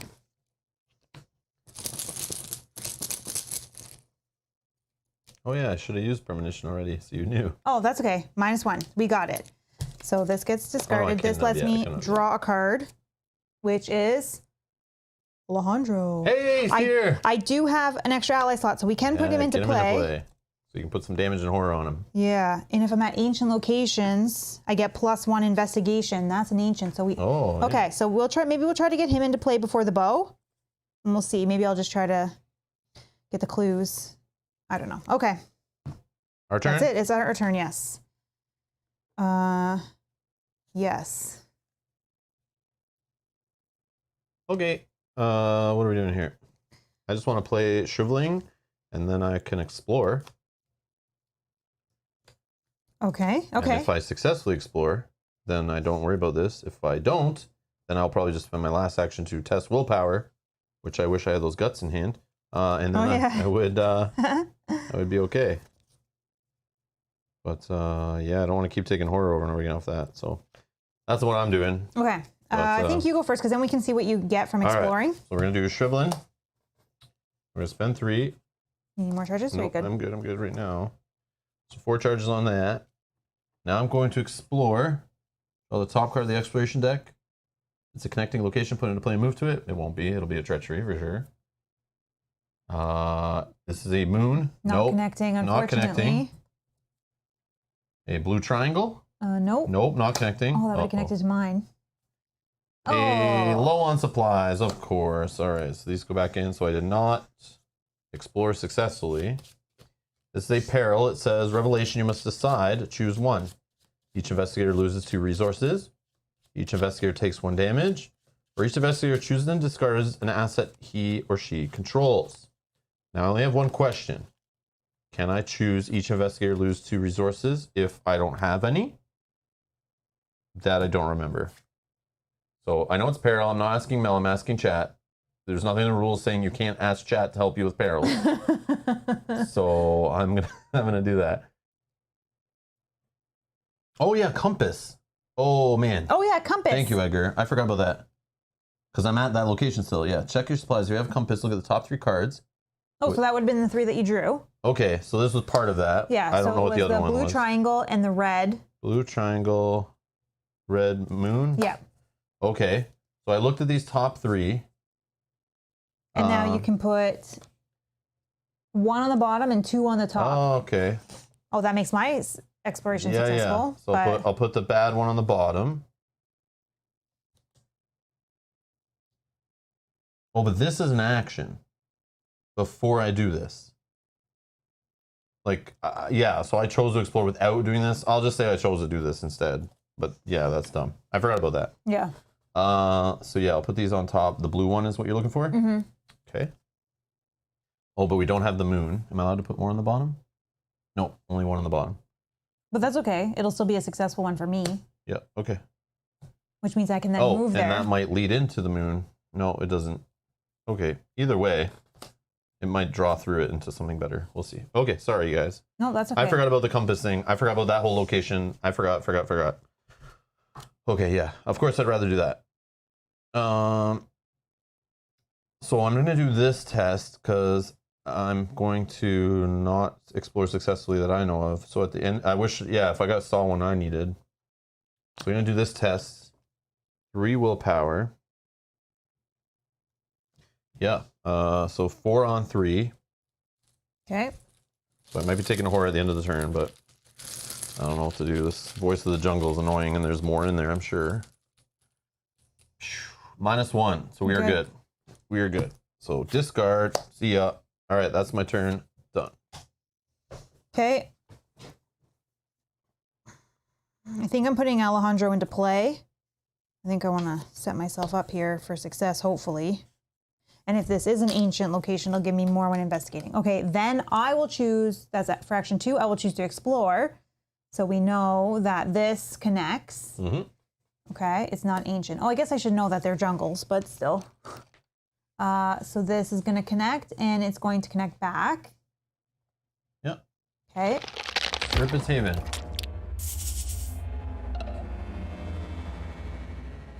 Travis. I don't know. Travis is back supporting the channel? I don't know. I thought Travis already was a thing, but I'm not sure. Different Travis? Maybe. Yeah. But Travis, thank you so much for the support. Travis. Yeah, I don't see the details up here, but thank you so much for that, Travis. It's okay. I can do this while if you're looking at that. Okay, so we found the Serpent's Haven with 2 Shroud. It's going to get 4 clues on it. Each Serpent enemy in Serpent's Haven gets +1 fight. Forced after you investigate or explore while at Serpent's Haven. If you are poisoned, take 1 damage. Okay, this also has 1 victory. I'll throw 4 clues on that. Okay, so we're hoping that no enemies come out there. And then action 3, I will move. And then I will use my free ability to investigate this location. So again, I am 5 on 2. So yeah, thank you, Travis, for supporting us on Patreon and being a supporter. Thank you so much. Thank you. Thank you so much. +1. We got it. Okay, I need 1 more clue. 1 more clue. Oh. So I put in Alejandro, I investigated, and I moved, and then I free investigated. No, what did I say? I explore. I keep interchanging explore and investigate. I know, now I'm messed up confused. too. So I played Alejandro, I explored, and then I moved. Okay, so we're all good. Oh, it moves automatically. Yep. So I have 1 more action. Yeah. You move by exploring. I move by exploring. And then I will investigate 1 more time, see if I can get that 4th clue. So again, 5 on 2. The Clover Hoover. Yeah. Gobble them up. Oh. Skull is Minus 3. You're not in a cave, so just -1. Oh, -1. Okay, got it. Okay, so then I'll trigger this 4 clues. Okay. Okay. Oh no! Mel, what did you do? Oh man. What did you do? And we got it's a the winged serpent. serpent. Oh no, and I don't have a bow in play. Nothing. I'm not ready for this. It doesn't even have health. What the heck's going on here? It's 8 to fight it. He's gonna spawn with you. 5 to evade it. Oh, is this one of those stupid scenarios where I gotta keep running and there's something chasing us from the beginning? Oh. I literally spent 2 turns here and that's too long. Jesus Oh my Christ. God. All right, spawn at the mouth of Kenyan. He's alert. He's a hunter and he's massive. Oh, he just stays there.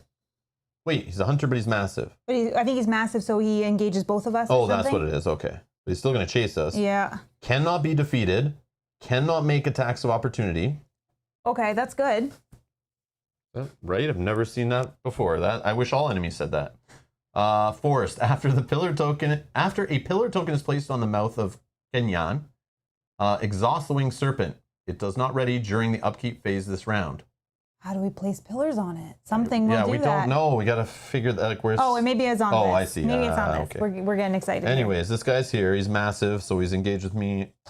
But he doesn't trigger attacks of opportunity, so that's good. So you can fully do whatever you want as long as you're not there. What the hell? At the end of the turn. If you move away, you're fine. Opening the maw, you have discovered that the ruins within the jungle each bear a distinct pattern of glyphs, which match those found on the 6 pillars. As you turn the pillars to match these patterns, a serpent creature descends from the clouds. There is an action on here. Investigators at the mouth of Kenyan spend 2 clues as a group. You solve 1 piece of the puzzle. Add 1 resource to the mouth of Kenyan as a pillar token. Gotta do this 4 times. So 2 clues times 4 is 8 total clues.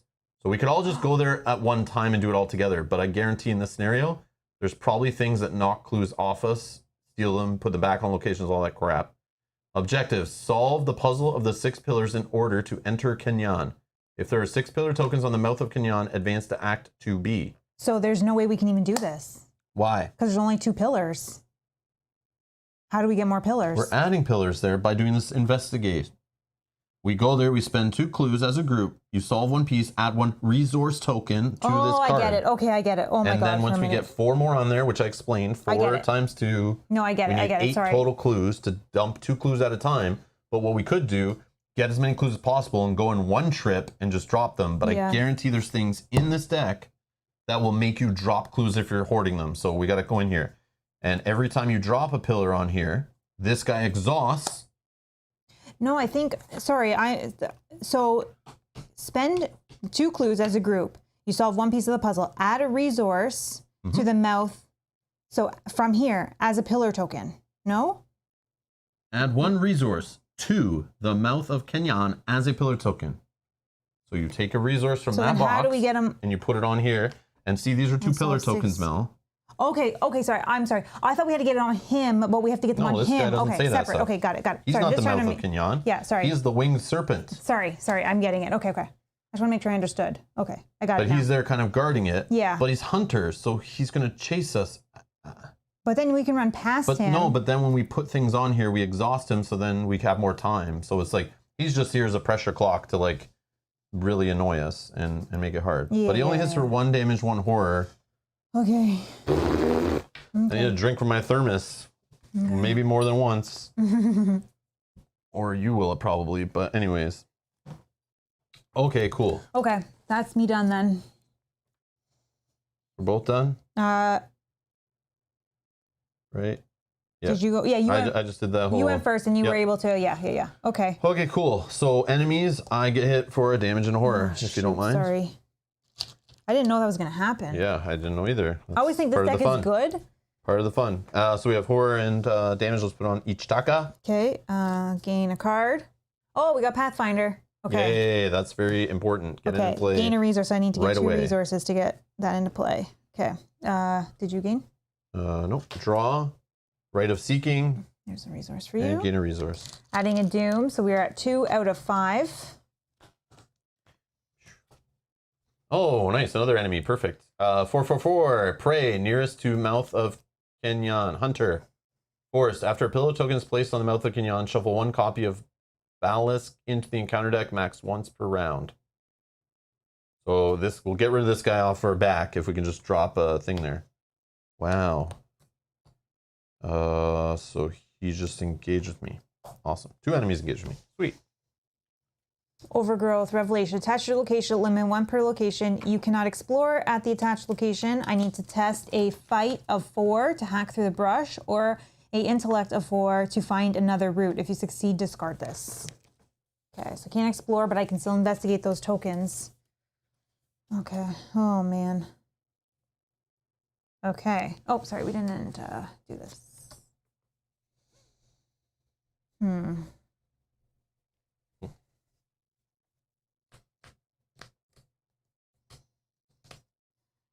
Could use actually this to get 2 of them, but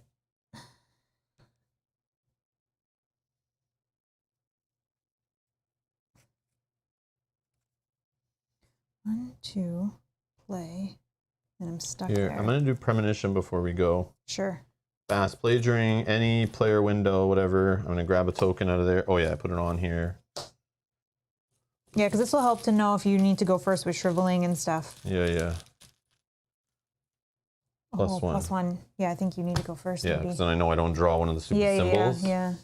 Is that always 4? He's a 4, of course. Yeah. Oh. And I do 3 damage on 1 attack. But I got to use this. I can't just do a normal fight for the 1 after, No, I know, which is so annoying. Because he's a 4. I don't know. With each Taka, just as a fight with fists, how much would you have? He's a vengeance, so I don't get any extra bonus. Oh, okay. We don't want to kill him. I know we don't, but he's vengeance. we kind of wanted to get shuffled in. So maybe do I go first and see if I can get these 2 clue tokens with my deduction and get to here? Yeah. Then he'll disappear from play, and then this guy also exhausts, so he won't be chasing us for a bit. And he won't hit us. Yes, and he doesn't do attack of opportunity. So yeah. Okay. So then let me go first. Is an action to do this? Investigators, but you could trigger this action if I was there. Let's see. Yep. Okay. Because I don't know if I'll have enough actions. Okay, so I'm going to investigate for 4, 5. I'll put in 6. This will let me discover an additional clue at my location if I get it. So 6 on 2.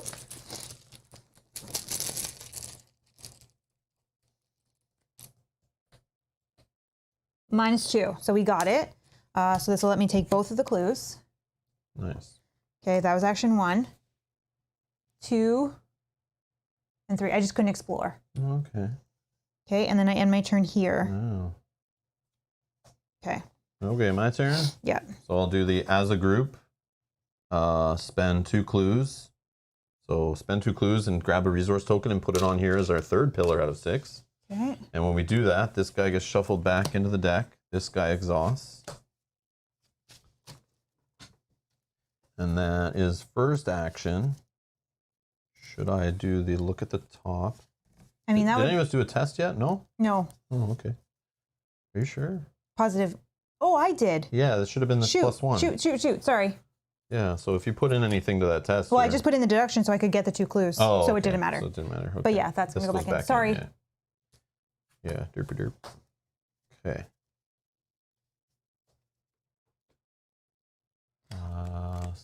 Oh, would provoke an attack of opportunity for you to do that action? Oh, yeah. Oh, would that be okay? I guess so. Oh, it's 2 damage. So yeah, so I'll just kill each Taka. Oh, shoot. Sorry. Yes, thanks, David. Yep. Yeah, that's right. Yeah, that's why you needed to do it. I forgot about that. Yeah, that's too bad. Okay.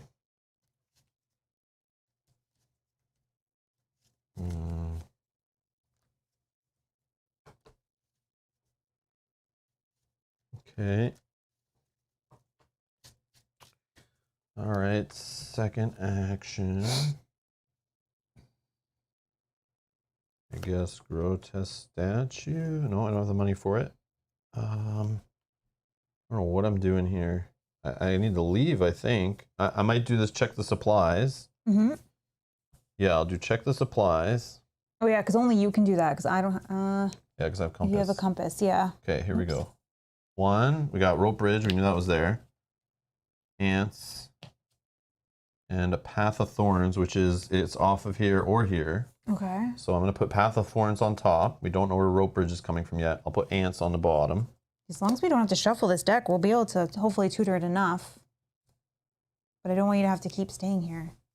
Well, we need to find how many more? 6 more clues? Yeah, can I I just want, this is the one that, okay. That's only 2. So it seems like, yeah, we need to explore a couple more times at least. I don't think I have another deduction, do I? I don't know. But I have that one card that I can get an encounter card and all that, but I haven't seen those yet. So, but I also have Rite of Seeking. So yeah, I would like to do that too, but I don't have the money. Too many expensive cards. David has a suggestion for you. It's up to you, but says, I would suggest don't kill Ichitaka yet. Take 1 damage on her and 1 on you. Okay. Okay. That's not bad. So 1 on me. She had 1 horror on her. She would have 2. So she has 2 damage, 1 horror. You're right, because I guess if the, yeah, all I was throwing away was extra horror. But then there's the whole thing, if we get an enemy into the victory display, I could heal us, which is nice. But she was just in there for a soak, really. Yeah. I don't know if the evade stuff. But it is also good because, if she could soak up more damage if something hit you for higher, I guess. Okay. That's a good suggestion, David. Thank you. All right. You do have your thermos too if you need another action, but I want to leave. I have a shortcut to move you out of here if I went first. Oh, okay. So I can spend my action at this place. Yeah, if you want to stay there.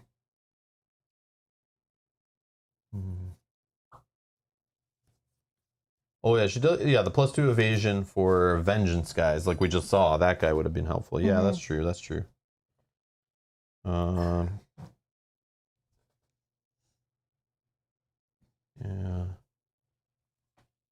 Well, I'm not going to do this thing. We know that we have a good explorer off here. So I guess I could just take a resource. I want to get Grotesque Statue into play or Rite of Seeking. Probably Rite of Seeking. But like that's like a lot of money from now. Yeah. So like I don't know. Or I could just spend this to get rid of my 2 horror that I was saying. But I also could do that at another location later as long as I don't have enemies. Not that urgent yet. But I might have to discard a story asset, so I'd kind of want to use it before it goes. Yeah, I'm going to do this just to be safe in case I have to discard a story asset, which I already saw is on some of those cards. So spend 1, and I just need a single horror if you can. Okay, done. Okay, enemies? Nope, nothing. Ready? Reset, ready up. Oh, we got Jake. Okay. I got a sacrifice. Discard a mystic asset you controlled and draw 3 cards or gain 3 resources. Oh, perfect. Just what I needed. There you go. Just what I needed. There you go. Okay. Yeah. Adding a doom, so we're at 3 out of 5. So like I'll use the thermos, then just get rid of it. Oh no, it's not a mystic. Oh, but it's good. I mean, eventually, yeah, for that. For that, or you just gain the reason. Oh, you have to discard the card still to do it. Yeah. But Grotesque Statue would eventually work too. Yeah, it just sucks. I'll be holding it for a bit, I think. But that's okay. That's okay. That's kind of cool. Okay, I've added a doom there. All right. Voice of the Jungle. Put it in play. Blah, blah, blah. I need to explore. I take horror. Poisonous spores. Revelation. Attached to your location. Force. At the end of the round, each investigator at the attached location who is poisoned takes 2 horror. Each investigator at the attached location who is not poisoned must put a set-aside poison weakness into play in his or her threat area instead. So if we basically end here, we're going to get poisoned, and that'll go away. So, but we're not poisoned yet. So but if you keep hanging out here, you'll eventually get poisoned. It'll go away. You could get another one of those that will hurt us later. Which is kind of annoying because that's the place that we need to go for the pillars. Yeah, but only end of round. So we could go in, do your pillar thing, and get out. Or just end the game there. Who knows, maybe. Yeah, okay. All right. Okay, so I was going to go first. Gain a reason. Is this fast? No. Yep. This one is, but this one. Okay. So I can gain a resource, play Pathfinder. I can then move you first. That's my 3rd action. Then I move for free to here. But then I can't explore, but then you can explore. But I can be successful and get rid of this stupid card. Perfect. Okay, so this is how I wouldn't get rid of it. It would just make me not take a horror. Yeah. Okay, so I'm going to gain a resource for action 1. I'm going to put in Pathfinder for action 2, spending 3. For action 3, I will play Shortcut. Oh, it's fast. It's fast. Never mind. play only during your turn. Choose an investigator at your location. Move the investigator to a connecting location. Then I will move, but you need to be the investigator or the explorer. I will move here. If you have an action, you can explore. I'll just do the test, try to get rid of this. It's fine. Oh, this is technically meaning I'm engaged, so I can't use this, but I'll just use my action then. Right? Yeah. Yeah, so I'm technically engaged with this monster, which is fine because this was fast. Okay. So I resource, played it, move. I can't investigate. Okay, that's great. If you're not engaged with, okay. Okay.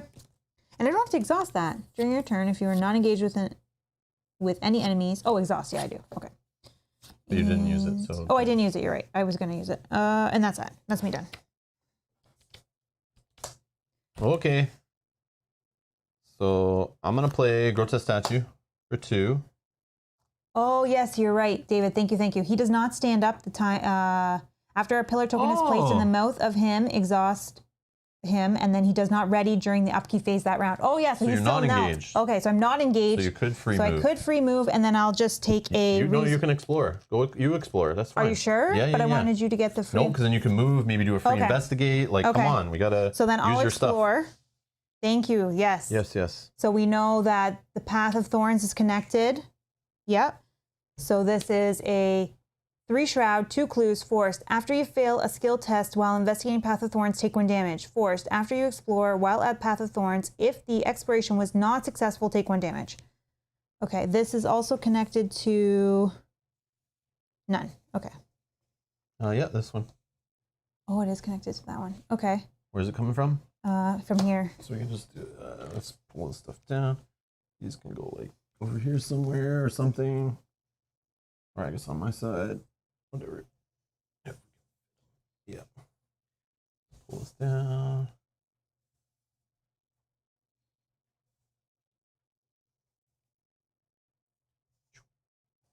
Okay. And then like that. Sorry. Yeah. Okay. I'll put some clues on here. Okay, sorry. And then that explorer let me move. And then I will do my free ability to investigate.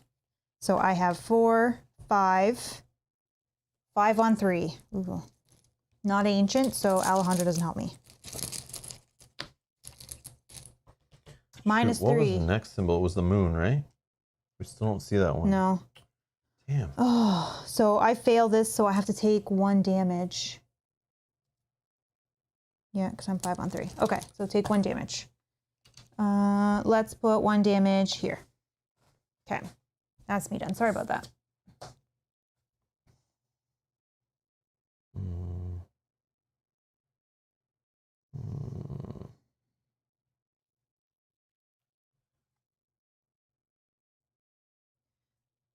So there's only 1 more connecting potential location from this one. Yeah, and over here, I think is only... Here, 2 looks good. Oh. 1. This has the hourglass. 2. Hourglass and green. This is the one most, but then this is the one that... Oh, that you can't. Yeah. Yeah, you need to, with your fight, well, you don't have good fight, but you have good intellect. You just need intellect test of 4. That's you to do this. I can't do that. Mm-hmm.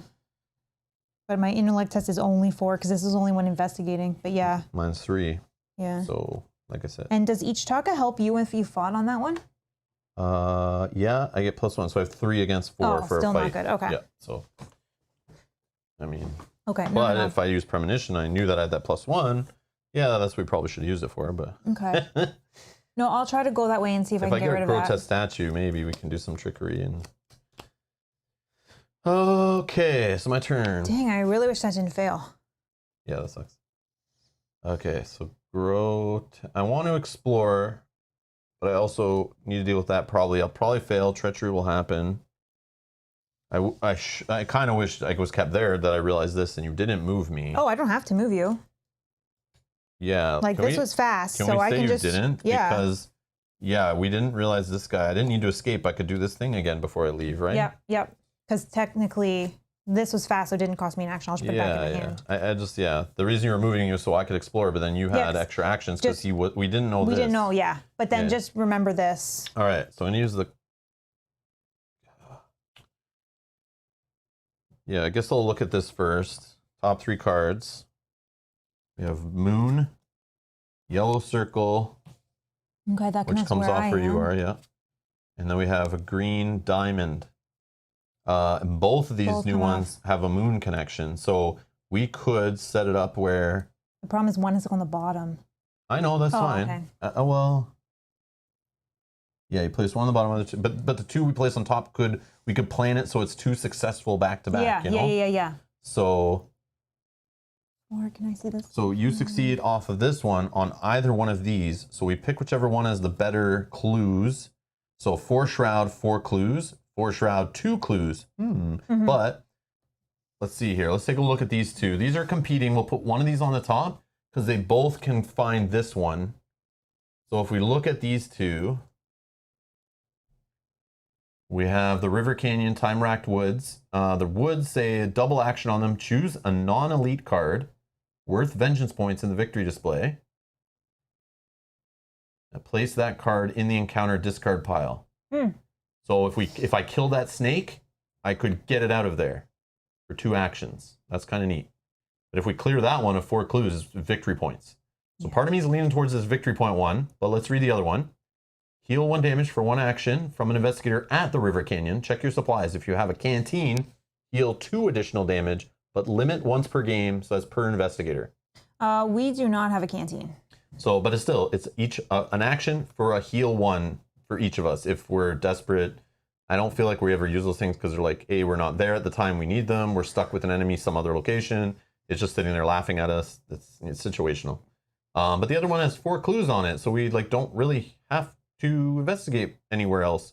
And they're both 4 shrouds, so I think I would want the one that has the possibility of victory points. Yeah, more clues. Yeah, I agree. And more clues, and the possibility of getting a guy out of our vengeance display. Yeah. So if I do fight that snake and go all out on him, or you do with the bow, and we beat him, then we can just get him out of there by going here and spend 2 actions, we hope. Okay. And then we can look at Rope Bridge. We keep seeing it, but we don't really look at it. It's 2 shroud and 2 clues, so maybe we choose the other one that doesn't have 4 clues because, if we're going to have it sitting there anyway and not get all the clues off it, and we won't get the victory points. But forced, when you attempt to explore at the Rope Bridge, test agility of 2. If you fail, cancel the exploration, take 2 damage, lose all remaining actions, and end your turn. Place your investigator in the River Canyon. If it's not in play, search the exploration deck and put it into play first, then shuffle. So that answers it right there. Do not put the river into play because this has a way to get the river into play. And you'll just end up there anyway, and you can heal. So yeah, I like that. So this is going on the bottom. Okay. River Canyon on the bottom, that answers that. And then on the top, we need Time-Racked Woods so that we can grab it off of here. That's the only place. So hopefully it doesn't get something crappy on it before you can do it. Yeah. And then we could explore from this place to get the Rope Bridge. So there's 2 good explorers here, and we should be okay. So that was action 1. So I won't be able to successfully explore, so I probably should just try to get rid of this, or else I'm going to start taking horror again. But I do have room, but... And just don't end your turn here. Yeah, that's what I'm thinking. Become poisoned or something. Yeah. Something bad. So, So let me...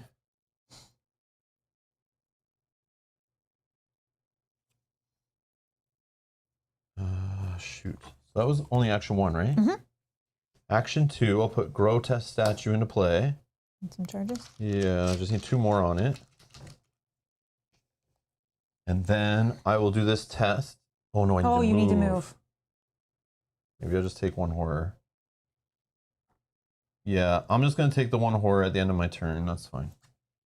So I'll just move, and then I'll just take 1 horror. 1 horror. Yeah. That's fine. Okay, done. Enemies. No enemies? Nope. All right. Ready?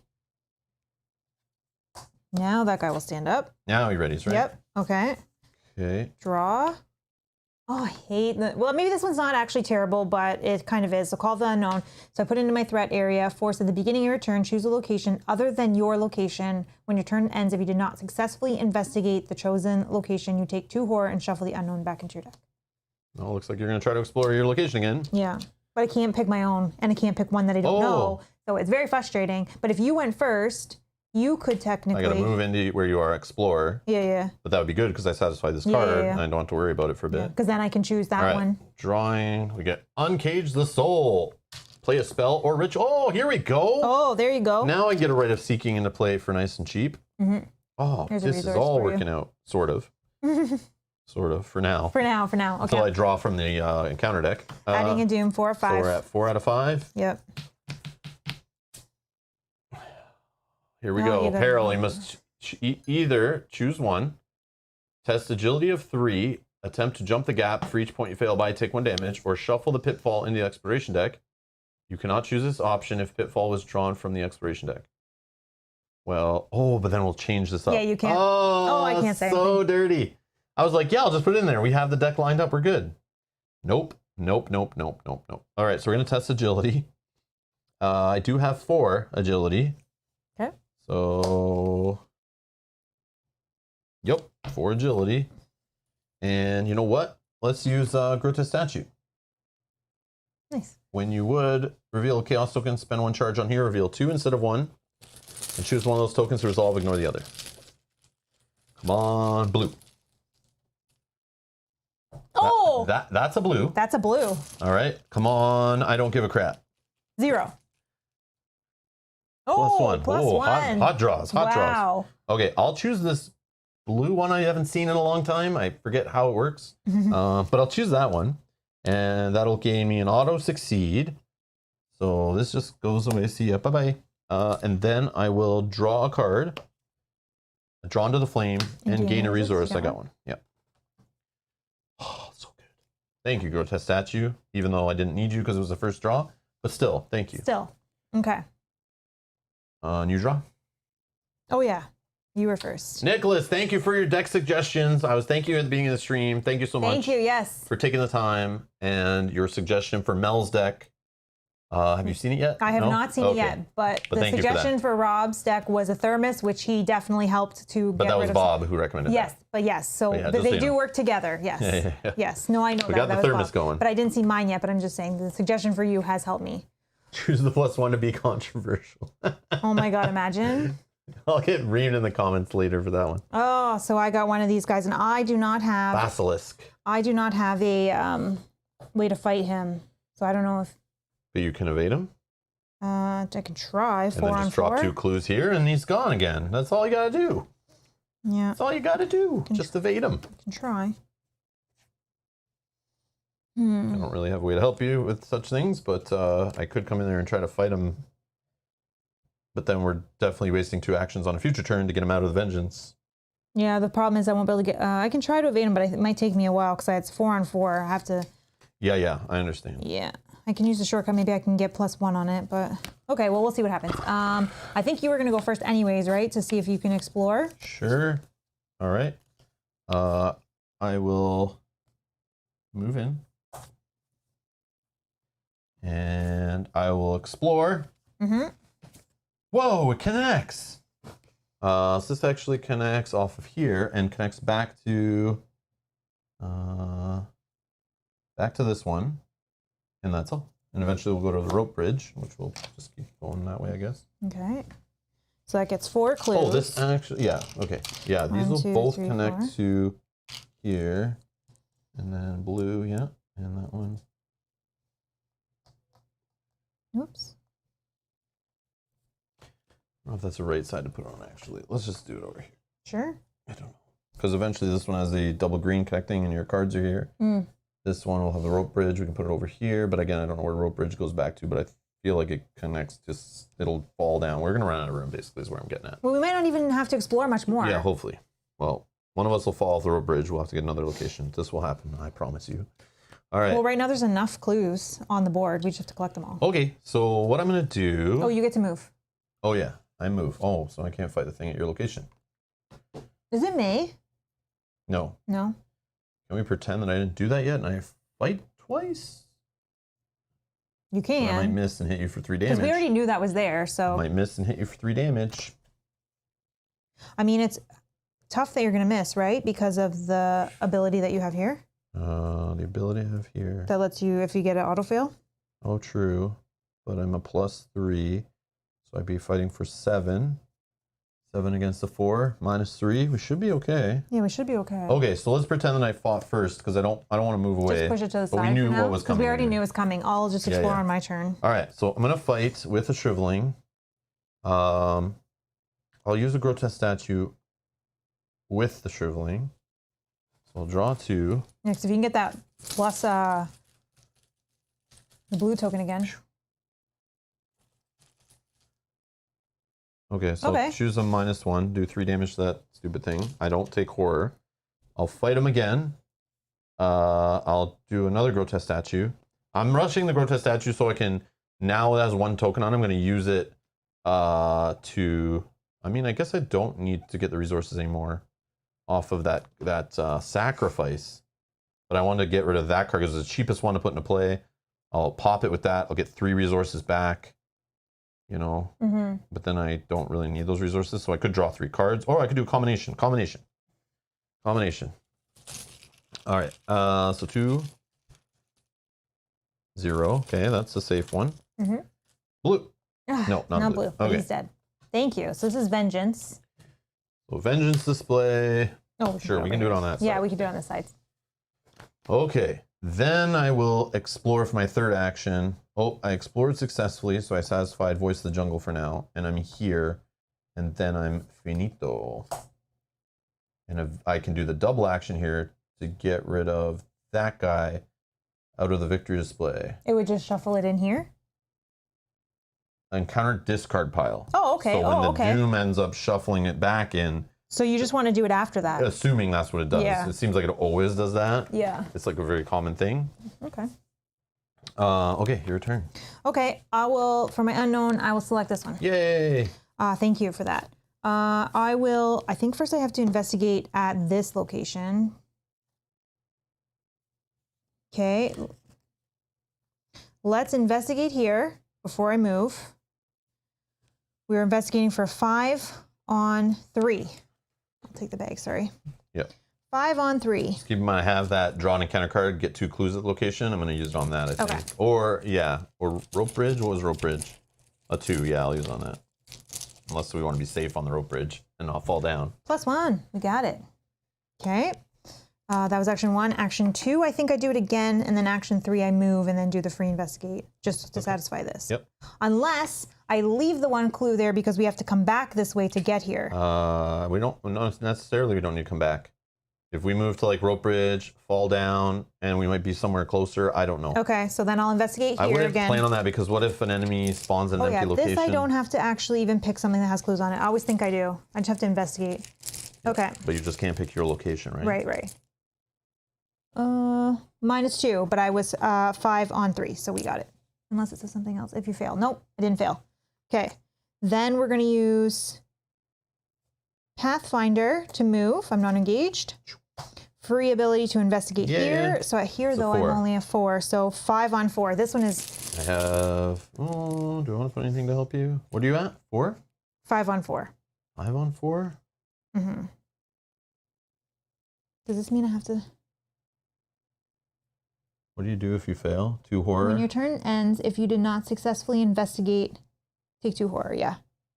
Which is shuffle it back into your deck. Yeah, which is fine because I put 1 and 1. Didn't you fail like the first turn it was in play? No. I thought you couldn't choose something you didn't know. Oh, it didn't get to your beginning till No, next? because you went first. I went first and made the location, right? Yeah. Oh, okay. Never mind. So if you fail, the horror is bad. Well, I put 1 here and 1 here. So I don't take it. And I have Jake in my hand too. Sure. So I think it's fine. Yeah. I would just do a second right of seeking. Like I have 2. I mean, yeah, I don't think I need both, but yeah, anyways. Oh, okay. Sorry. There's just some clarification here. Rules question. Does poisonous spores get discarded at the end of the turn?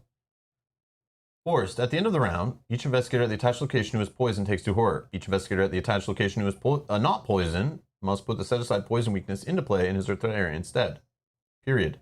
Discard poisonous spores. Oh, maybe it's gone. Yeah, you're right. Oh. Yeah, it's gone. Okay, sorry. I assumed that you had to do one of those things before it was gone. And yeah, I took 1 horror from this on a previous turn, but on this turn I successfully explored. Yeah. Okay. So this turn I don't have to worry about it, but on a previous turn I didn't. All right, I took one. That's right here. But yeah, so far, ignore this for this round. Yeah. And I didn't test it this turn either to try to get rid of it on purpose. So yeah. Okay. Sorry, were you putting anything in? You don't have to. It's up to you. Sure. I'll put in 1. Okay, so we're 6 on 4. 0. Oh, we didn't need you, but that's okay. That's fine. Still whatever. good. Still good. Okay, and then I still have one more action because this was free. The investigate was free. You could search one more time, and then if you get those 2, we just run back here together and we're done for this. We hope. Go ahead. Please. Okay, so Get lucky, please. actually, I'm gonna put the I can put the shortcut in. Unless I need to throw you closer. No, I'll put a shortcut in. So we're getting 6 on 4. I like being up. I like being up too. 0 again. All right, we got it. All right. Perfect.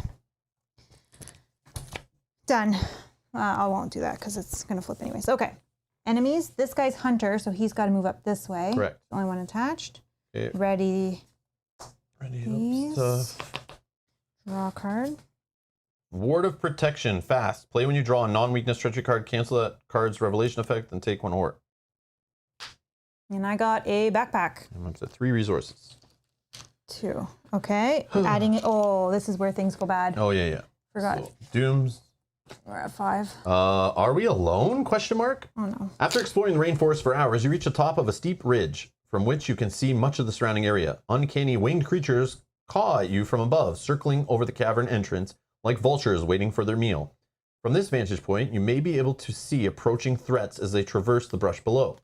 If only you had something to help you see farther. Shuffle the encounter discard pile into the encounter deck. Lame. Okay. The lead investigator chooses 1 investigator to be the group's lookout. That investigator checks his or her supplies. I don't know if I should keep reading or not. But it says the lookout, if the lookout has binoculars, he or she is able to see the creature approaching and avoid it. Does anyone have binoculars? No, it doesn't matter. Doesn't matter. Okay. Yeah, I don't know. Choose me. I'll be the lookout because you're running around doing stuff. I don't know. Yeah. Okay. Sure. So it says if the lookout has binoculars, he or she is able to see the creature approaching and avoid it. But then it says the lookout suffers no ill effects. But, it says if the lookout does not have binoculars, discard cards from the top of the encounter deck until an enemy is discarded. Spawn that enemy at the lookout's location. Okay. Oh, but it's at our same location we're together. Yeah, so it wouldn't matter. Okay. Oh. What did we get? At least something that's got... Oh, okay. Apex Strangleweed. 3 fight, 6 health, 3 evade, alert, and retaliate force. After this is spawned, make an attack of opportunity against you. Check your supplies. If you do not have a pocket knife, lose all remaining actions until the end of your turn. Oh, and end your turn, sorry. Pocket knife. You do. You have a pocket knife. Do I really? You do. Get out of here. Pocket knife. Okay, awesome. Wow. You have a pocket knife. Lucky buggers. All right. So wow. This is gone. So sorry. Check your supply. If you don't have a pocket knife, okay. But it's still going to make attack of opportunity against you. After it makes an attack of opportunity against you, check your supplies. Oh, no. No, it's later. Sorry, it's forced. later. So when it does make an attack of opportunity, then you check your supplies. I see. If you do not have a pocket knife, it ends your turn. Because right now it doesn't make sense if you're saying it comes out, ends my turn. We're not on my turn. Yeah, I don't that's care. true. That's sure, true. Sorry, end my sorry, turn. Sorry. It's got alert, retaliate, 3, 6, 3. So the cool part is shriveling does 3 damage at a time. So if I can use these 2 shrivelings and I successfully hit it, it's only 3 fight. You got some more victory. I can get victory points. Okay. That's cool art though. Yeah. That is cool art on that one. Oh, okay. Okay, so he is engaged with me, Mm-hmm. or he's just at our location. He's engaged, right? He's not aloof. All right. Okay. What was that? That was from this. So I think we're still. Oh yeah. Then there's setting sun. It says the day advances quickly through the thick canopy of trees. You can tell that the sun is starting to sink closer to the horizon. To the east, the sky grows dim. Soon the jungle will be covered in darkness, and you will have to stop and make camp for the night.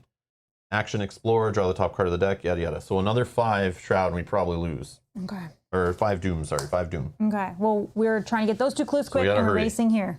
Yeah. Okay. Encounter. Oh, this is where things can go bad. Yeah. I do have a cancel in my hand for mine. Okay. Maybe, but All right, here we go. Oh my god. Another enemy, man. This is going to screw us. I'm going to get trapped here. This always happens every scenario where it's like, okay, I just got to grab clues and then spend some actions. It's like, oh, now enemies, so I can't do what I wanted to do. Womp womp. And not just one, but multiple. 3/1/3 force.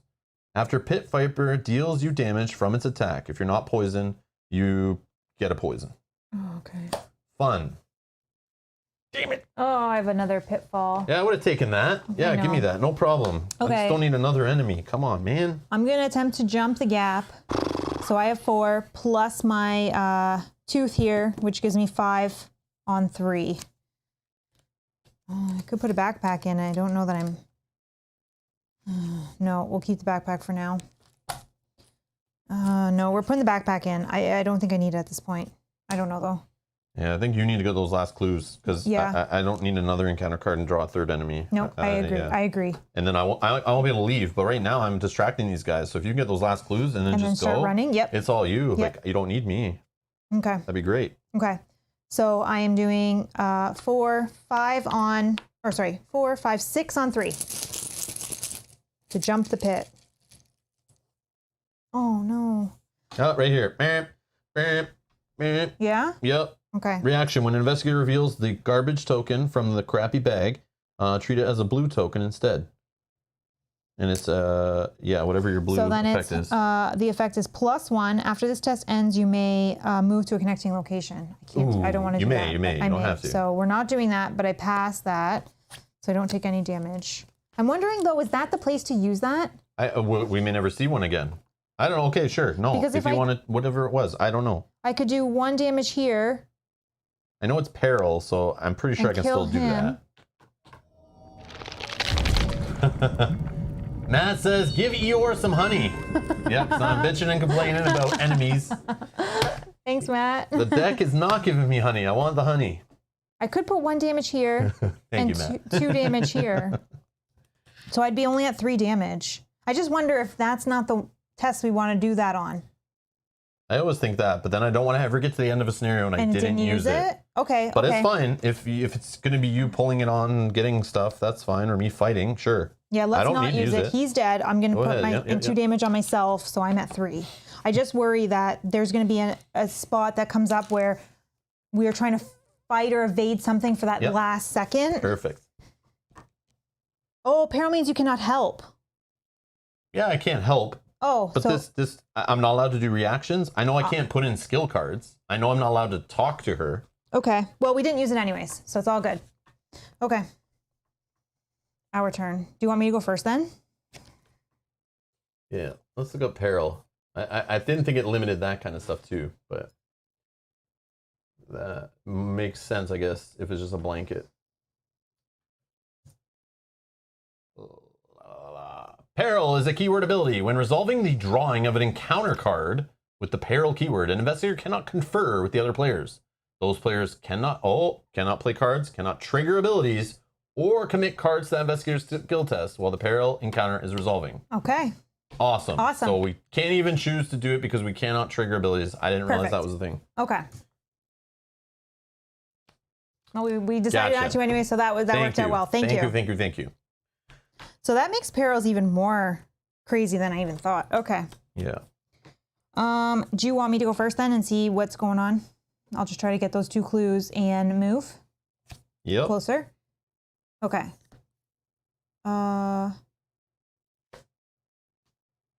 Did we move this guy? Yeah. Yeah? Okay. I think so. When we did enemies, he moved up 1. Yep. Okay.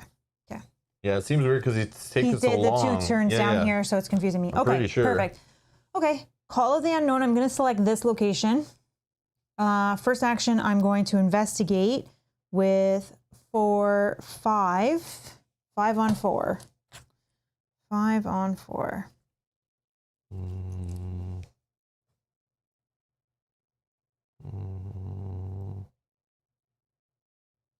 Yep. I'll throw another Red is Seeking in. I mean, it's bad. It's my last one.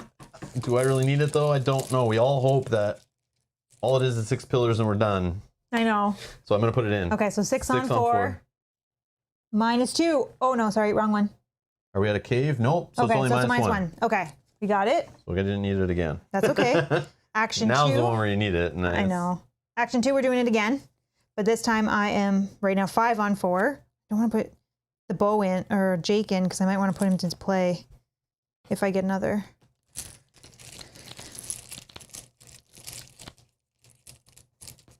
Dropped it.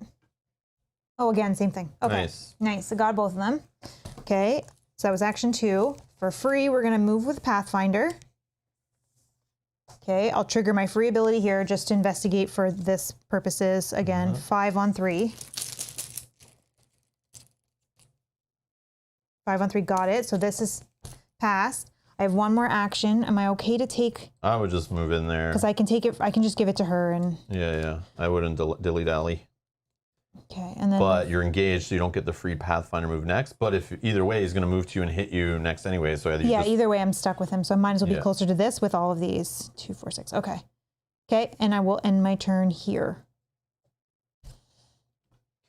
All right. I'm going to fight. If I don't kill this guy, I'm going to get poisoned. Yeah, and you don't have any more medicine. I have medicine, but I don't know if I can use my medicine on you. Like, is it any investigator can?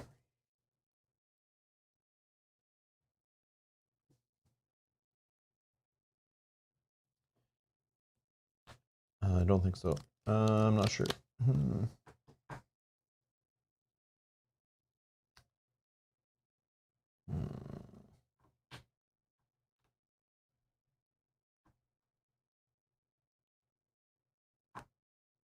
Okay, here's what we're doing. We're gonna fight this guy with a shriveling. I'm just gonna pull a token. So I'm a 7 on 3.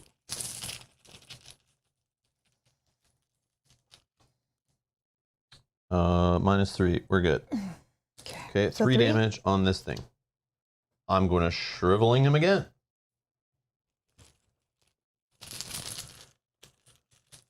Oh, I take 2 horror, right? Because it was a here. Got it. Boom, boom. Okay. And a 0. Okay, he is dead. And he's in a victory display. Okay. Okay. Now, this is still here. I'm gonna fight this guy with my help from Ichitaka. But he's not a victory. So I'm just +1 fight. So I'm actually 3 on 3. I will use Grotesque Statue. It's gonna get discarded because it has no tokens on it. Okay. And I'm gonna pull 2 tokens. Hopefully I get a 0 or higher in here, or a blue or something, out of those 2 tokens. And then I will just do 1 damage to it and get rid of this stupid piece of crap. And I won't get poisoned. That's a 0. Oh, you got it. I don't even need Grotesque Statue this game. That card's garbage. I never need it. I always draw the good token first. No, I'm just kidding. So this one's going in the Vengeance. Oh, he's a Vengeance? Yeah. Oh, what's his evade? His evade is 3. Oh, I should have just evaded. I have +2 against. I forgot he's Vengeance. I'm evaded instead on that test. Okay. Yes. I don't want to kill him. Yeah. I have the extra plus. I'm being dumb. Oh, so sorry. So I thought he's victory. No. I'm like, yeah, I want to kill this guy and get him in a victory display and not get poisoned. No, that guy's Vengeance. Okay, yes, sorry. And how did we shuffle this one in? I forget. Something got to shuffle this guy. It's right here, and I would love to do it. Oh, you gotta wait. The enemies, it drive me nuts. That's why I was like. And he's gonna engage you for next round too. Oh, that's annoying. Which is fine. Yeah. Because it's only when he attacks me. But if you end it, if I go first, but he would fight me from doing that. Yeah. But you could try to evade him again, first action, then you have 2 actions to do that. Yeah, but if I don't succeed on the evade, okay, I don't know. I might have another enemy with me anyway. Likely. Okay. But I can't move to get out of there. Because if we can get this out before, well, we don't even know if that triggers the ending, but. Okay. Done. Okay. Done. Okay. Oh. Enemies. This enemy is going to bite me for a 1 and 1, which I'm going to just, I think, give it to her. Or do I not? Because I might want to use this. Okay, no, I'll give it to my, I'll give her the 1 horror, and I'll take the damage. So I'm at 4 damage out of 7. I have Jake in my hand, which I'll be able to play in a minute too. Keep saying that, but I don't think it's really going to happen. Well, because it takes me forever to get the resources after I play all this. So do we... And then, oh, sorry, ready and then up? ready. So I'm engaged with this guy. Oh, I need to take this out of my turn, the one horror, because I didn't explore. Sure.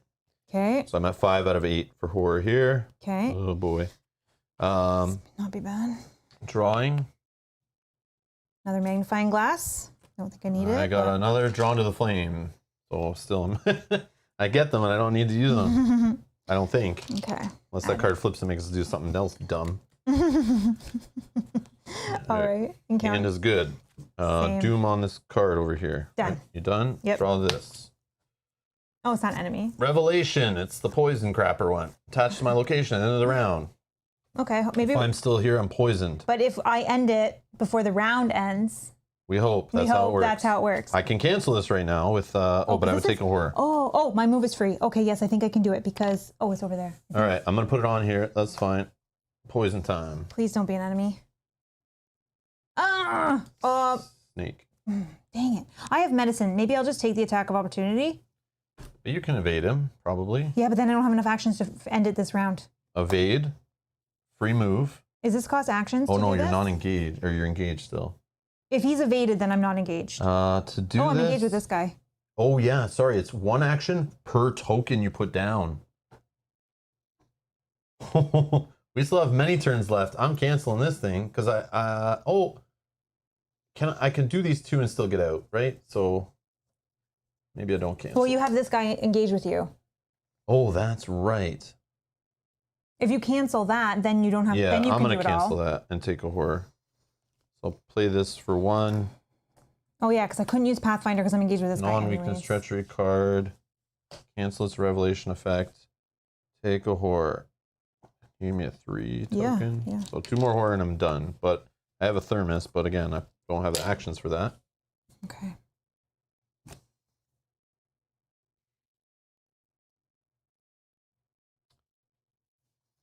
Okay.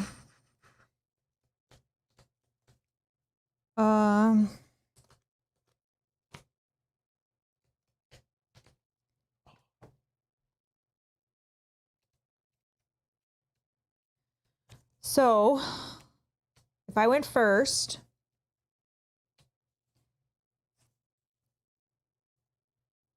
I would evade, hopefully succeed, move, Yep. and I would be able to put 1 down. Yep, that's correct. And then that exhausts this guy so he doesn't come at us for a couple turns. Yep. This guy's not a hunter, so that's fine. Oh, yeah, true. And then I would be here ready for the next turn. And even so, I would take attack of opportunities or whatever to do it. Worst case, I think. I already took the horror from not exploring. Thank you, Ruben. Okay, do you want me to go first then? Yep. Okay, we're going to evade. Oh, yeah, I'm ready, right? All right. We're going to evade this guy. Reneth Jivan, thank you for subscribing. Thank you. Welcome, welcome. Thank you. Okay, we're going to evade this guy for 4. 5. I'm putting the bow in. Oh, Yogi's going to freak out when he watches this later. He's like, throw the bow away, but I just haven't been able to afford to pay it. Okay, 4, 5 on 3 for evade. Oh, man. Oh, I have a maybe Jake's, okay, 6. We want to evade this. We're going to put Jake in there too. 6 on 3.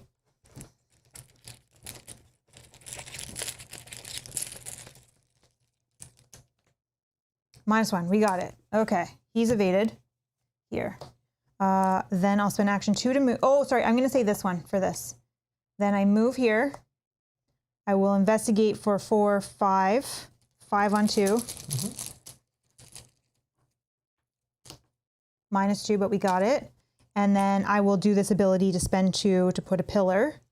And that will exhaust this guy. Okay. And then that's my turn done. Maybe we put a resource on this guy to just show, and then we'll remove that remove the instead of resource. him ready. Okay, yeah. Just so we know when he has no resources, ready him kind of thing on the next one. Okay. All right, my turn. Okay, I'm gonna try to evade this guy. So I'm 5 on 3. -1, we're good. So he's evaded. And then I'll do the 2 actions on this to get that guy out of the vengeance victory display. Okay, and hopefully there's no more of those. And that's my turn done. I will take horror, unfortunately, at the end of my turn. I mean, at this point, maybe do you put it on each Taka and hope? Because I'll go first and hope this is the end. It's not the end. You still have to do 2 more. Yeah, but I have... Oh, you're for sure? What if a guy drops on you? I'll just take the attacks of opportunity and... Okay. I mean, it's up to you. I don't know. The only thing is if I want to evade him again and do anything else, I need her. Okay, then. But if something comes off the deck that's like to a test and by amount you fail by, take some horror, I'm in trouble either way. Like I only have room for 2 left after this. I needed to get rid of this, but like... Yeah, I just don't want you to die. Yeah. Just hope another monster doesn't come out. That's the only thing. Too many. Oh, after you add an enemy to the victory display. Oh, so then we would have technically been able to... So you would have been able to heal her 1. She would heal 1. I would have healed 1.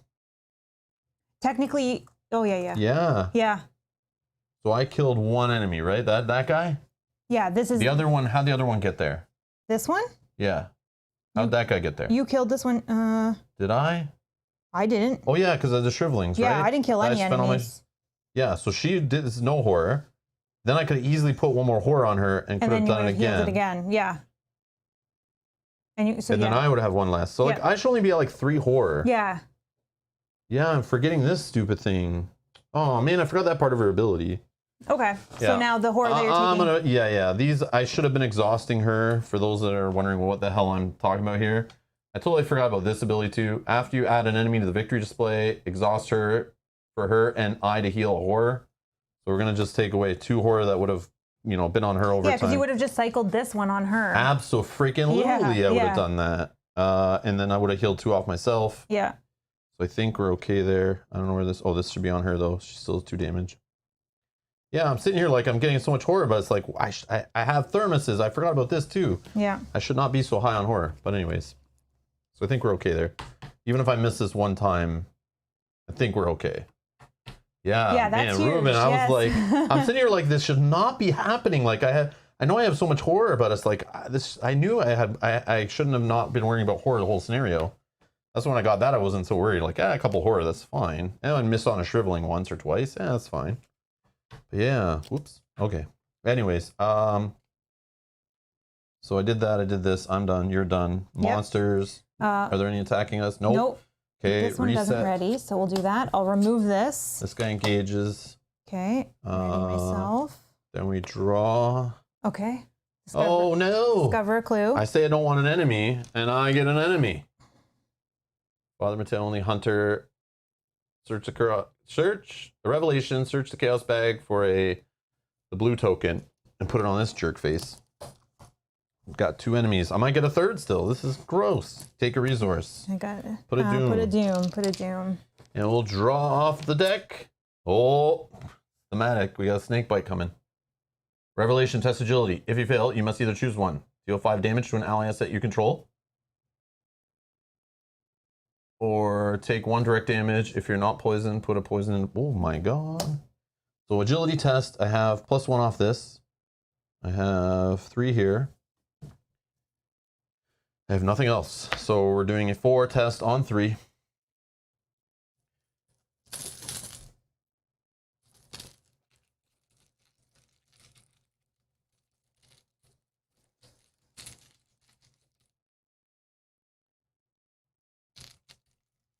I killed 1 of those snakes because we plan on getting it out of the pile, out of the discard. That first vengeance one. Mm-hmm. We experienced 2 of them. One we got rid of the pillar way. Yep.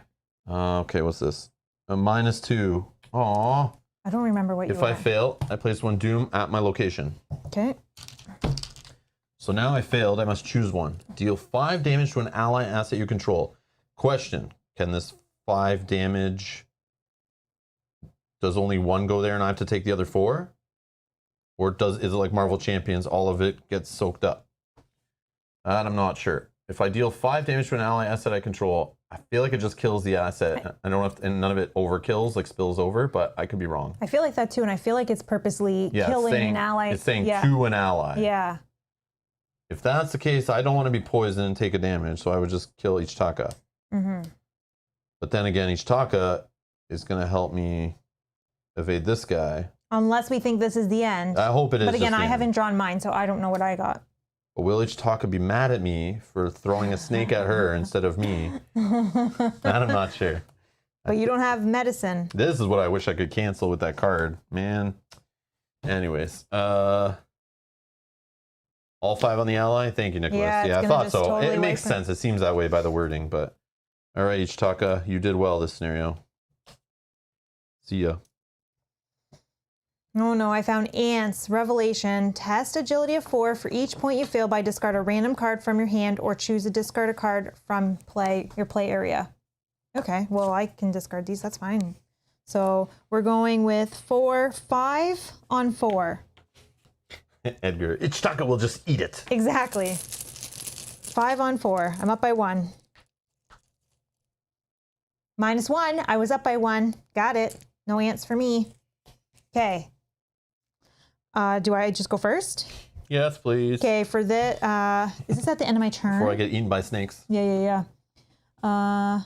Being your turn, choose. If you do not successfully miss when your turn ends. So I might have to take 2 horror, which is going to be fine. So we'll just say this in this location. So first, I'll do 1 to add a pillar. Yep. I got it.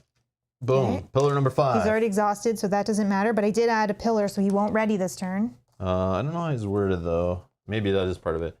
After a pillar took its place on the mouth of the canine, exhaust the winged serpent, period. It does not ready. Oh, yeah, so it still is part of that. Yep, perfect. It doesn't ready. Okay, so he doesn't ready. Not that. Hopefully this is the end. And then action 2, I'll do it again. I got it. Got it. Okay, boom. So we have 2, 4, 6 pillars. And then this says objective. Solve the puzzle of the 6 pillars in order to enter Kanyan. If there are 6 pillar tokens on the mouth of Kanyan, advance to Act 2B with a deep rumbling that shakes the ground outside. Something inside the cavern shifts. In a distinct sequence, the 6 obelisks slowly descend into the ground, twisting and turning. The serpent creature that guarded the caverns lets out a shriek of anger and hate before flying off and vanishing behind the tree line. One by one, the stone pillars disappear into the dirt, and the earth stops shaking. Resolution 1. Yes. R1. Here we go. Okay. I like this little one. Yeah, this was cool. Yeah, I like this one. We had a good start. We had a good setup. We got our, you got the clue stuff you needed. Yep. I got the enemy stuff I needed. The thermos. The horror. Yeah, the removal of the horror was huge. Yeah. Having Ichitaka to clear horror, even though I didn't remember it at the time, but having her play. Thank you. Beautiful votes in the chat on that one. Good call, good call. Ruben says, Jesus. When I grew up, I wanted to destroy the scenario the way you two just did. Ruben gets the Comment of the Day award. Comment of the Day. When I grow up. That one was a good one. I mean, we maybe just got lucky with our pulls. There were some good pulls from the bag. I mean, you did get a few monsters at the end there. It would have sucked, though, if I used that card to get in a counter card and gain the clues, and then I got stuck by enemies and just was overwhelmed, and I was holding 2 of the clues. Yeah.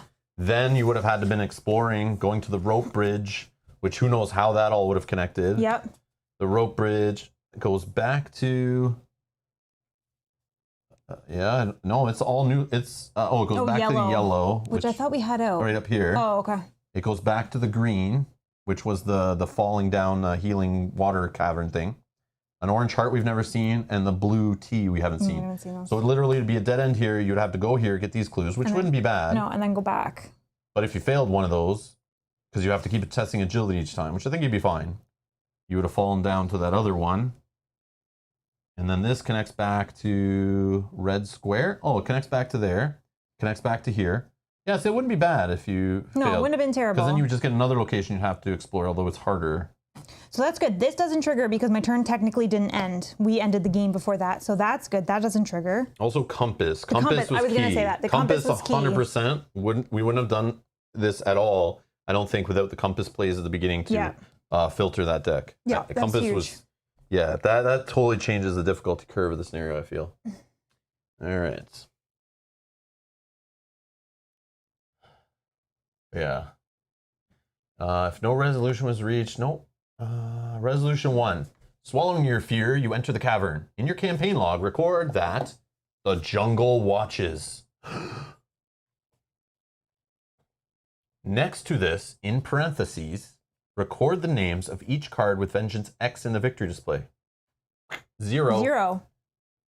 Do not record any tally marks under Yig's Fury. Yes. Oh, okay, good. So just put in brackets and put like NA or something beside it, because it will ask us in parentheses, is there anything there or whatever? Whatever you want to put. I don't know. Okay. Each investigator earns experience equal to victory X of each card in the victory display. I think we did good. Which we had one off this guy. That one. This one. This one. That one. This one. That's it. That's Vengeance, but he's still in play. We have 1, 2, 3, 4, 5. Yes. 5 XP. Nice. 5 XP. So I have 5. You have 6 because you had 1 saved. Sweet. So for those who are going to recommend deck upgrades in the comments after this stream is done processing when we end it, Father Mateo has 6 experience. 6 experience. 6 experience to spend, but it has the 2 arcane research discount on spell cards. Okay. Feel free to recommend whether I should save any of it, what cards I should spend it on, maybe why, what cards should be taken out. Should we do a side scenario? Whatever you guys want to recommend, you do it in the comments below. And if you don't want to recommend anything, just go down and vote on something you see there. Feel free to look up the cards on ArkhamDB that people are recommending.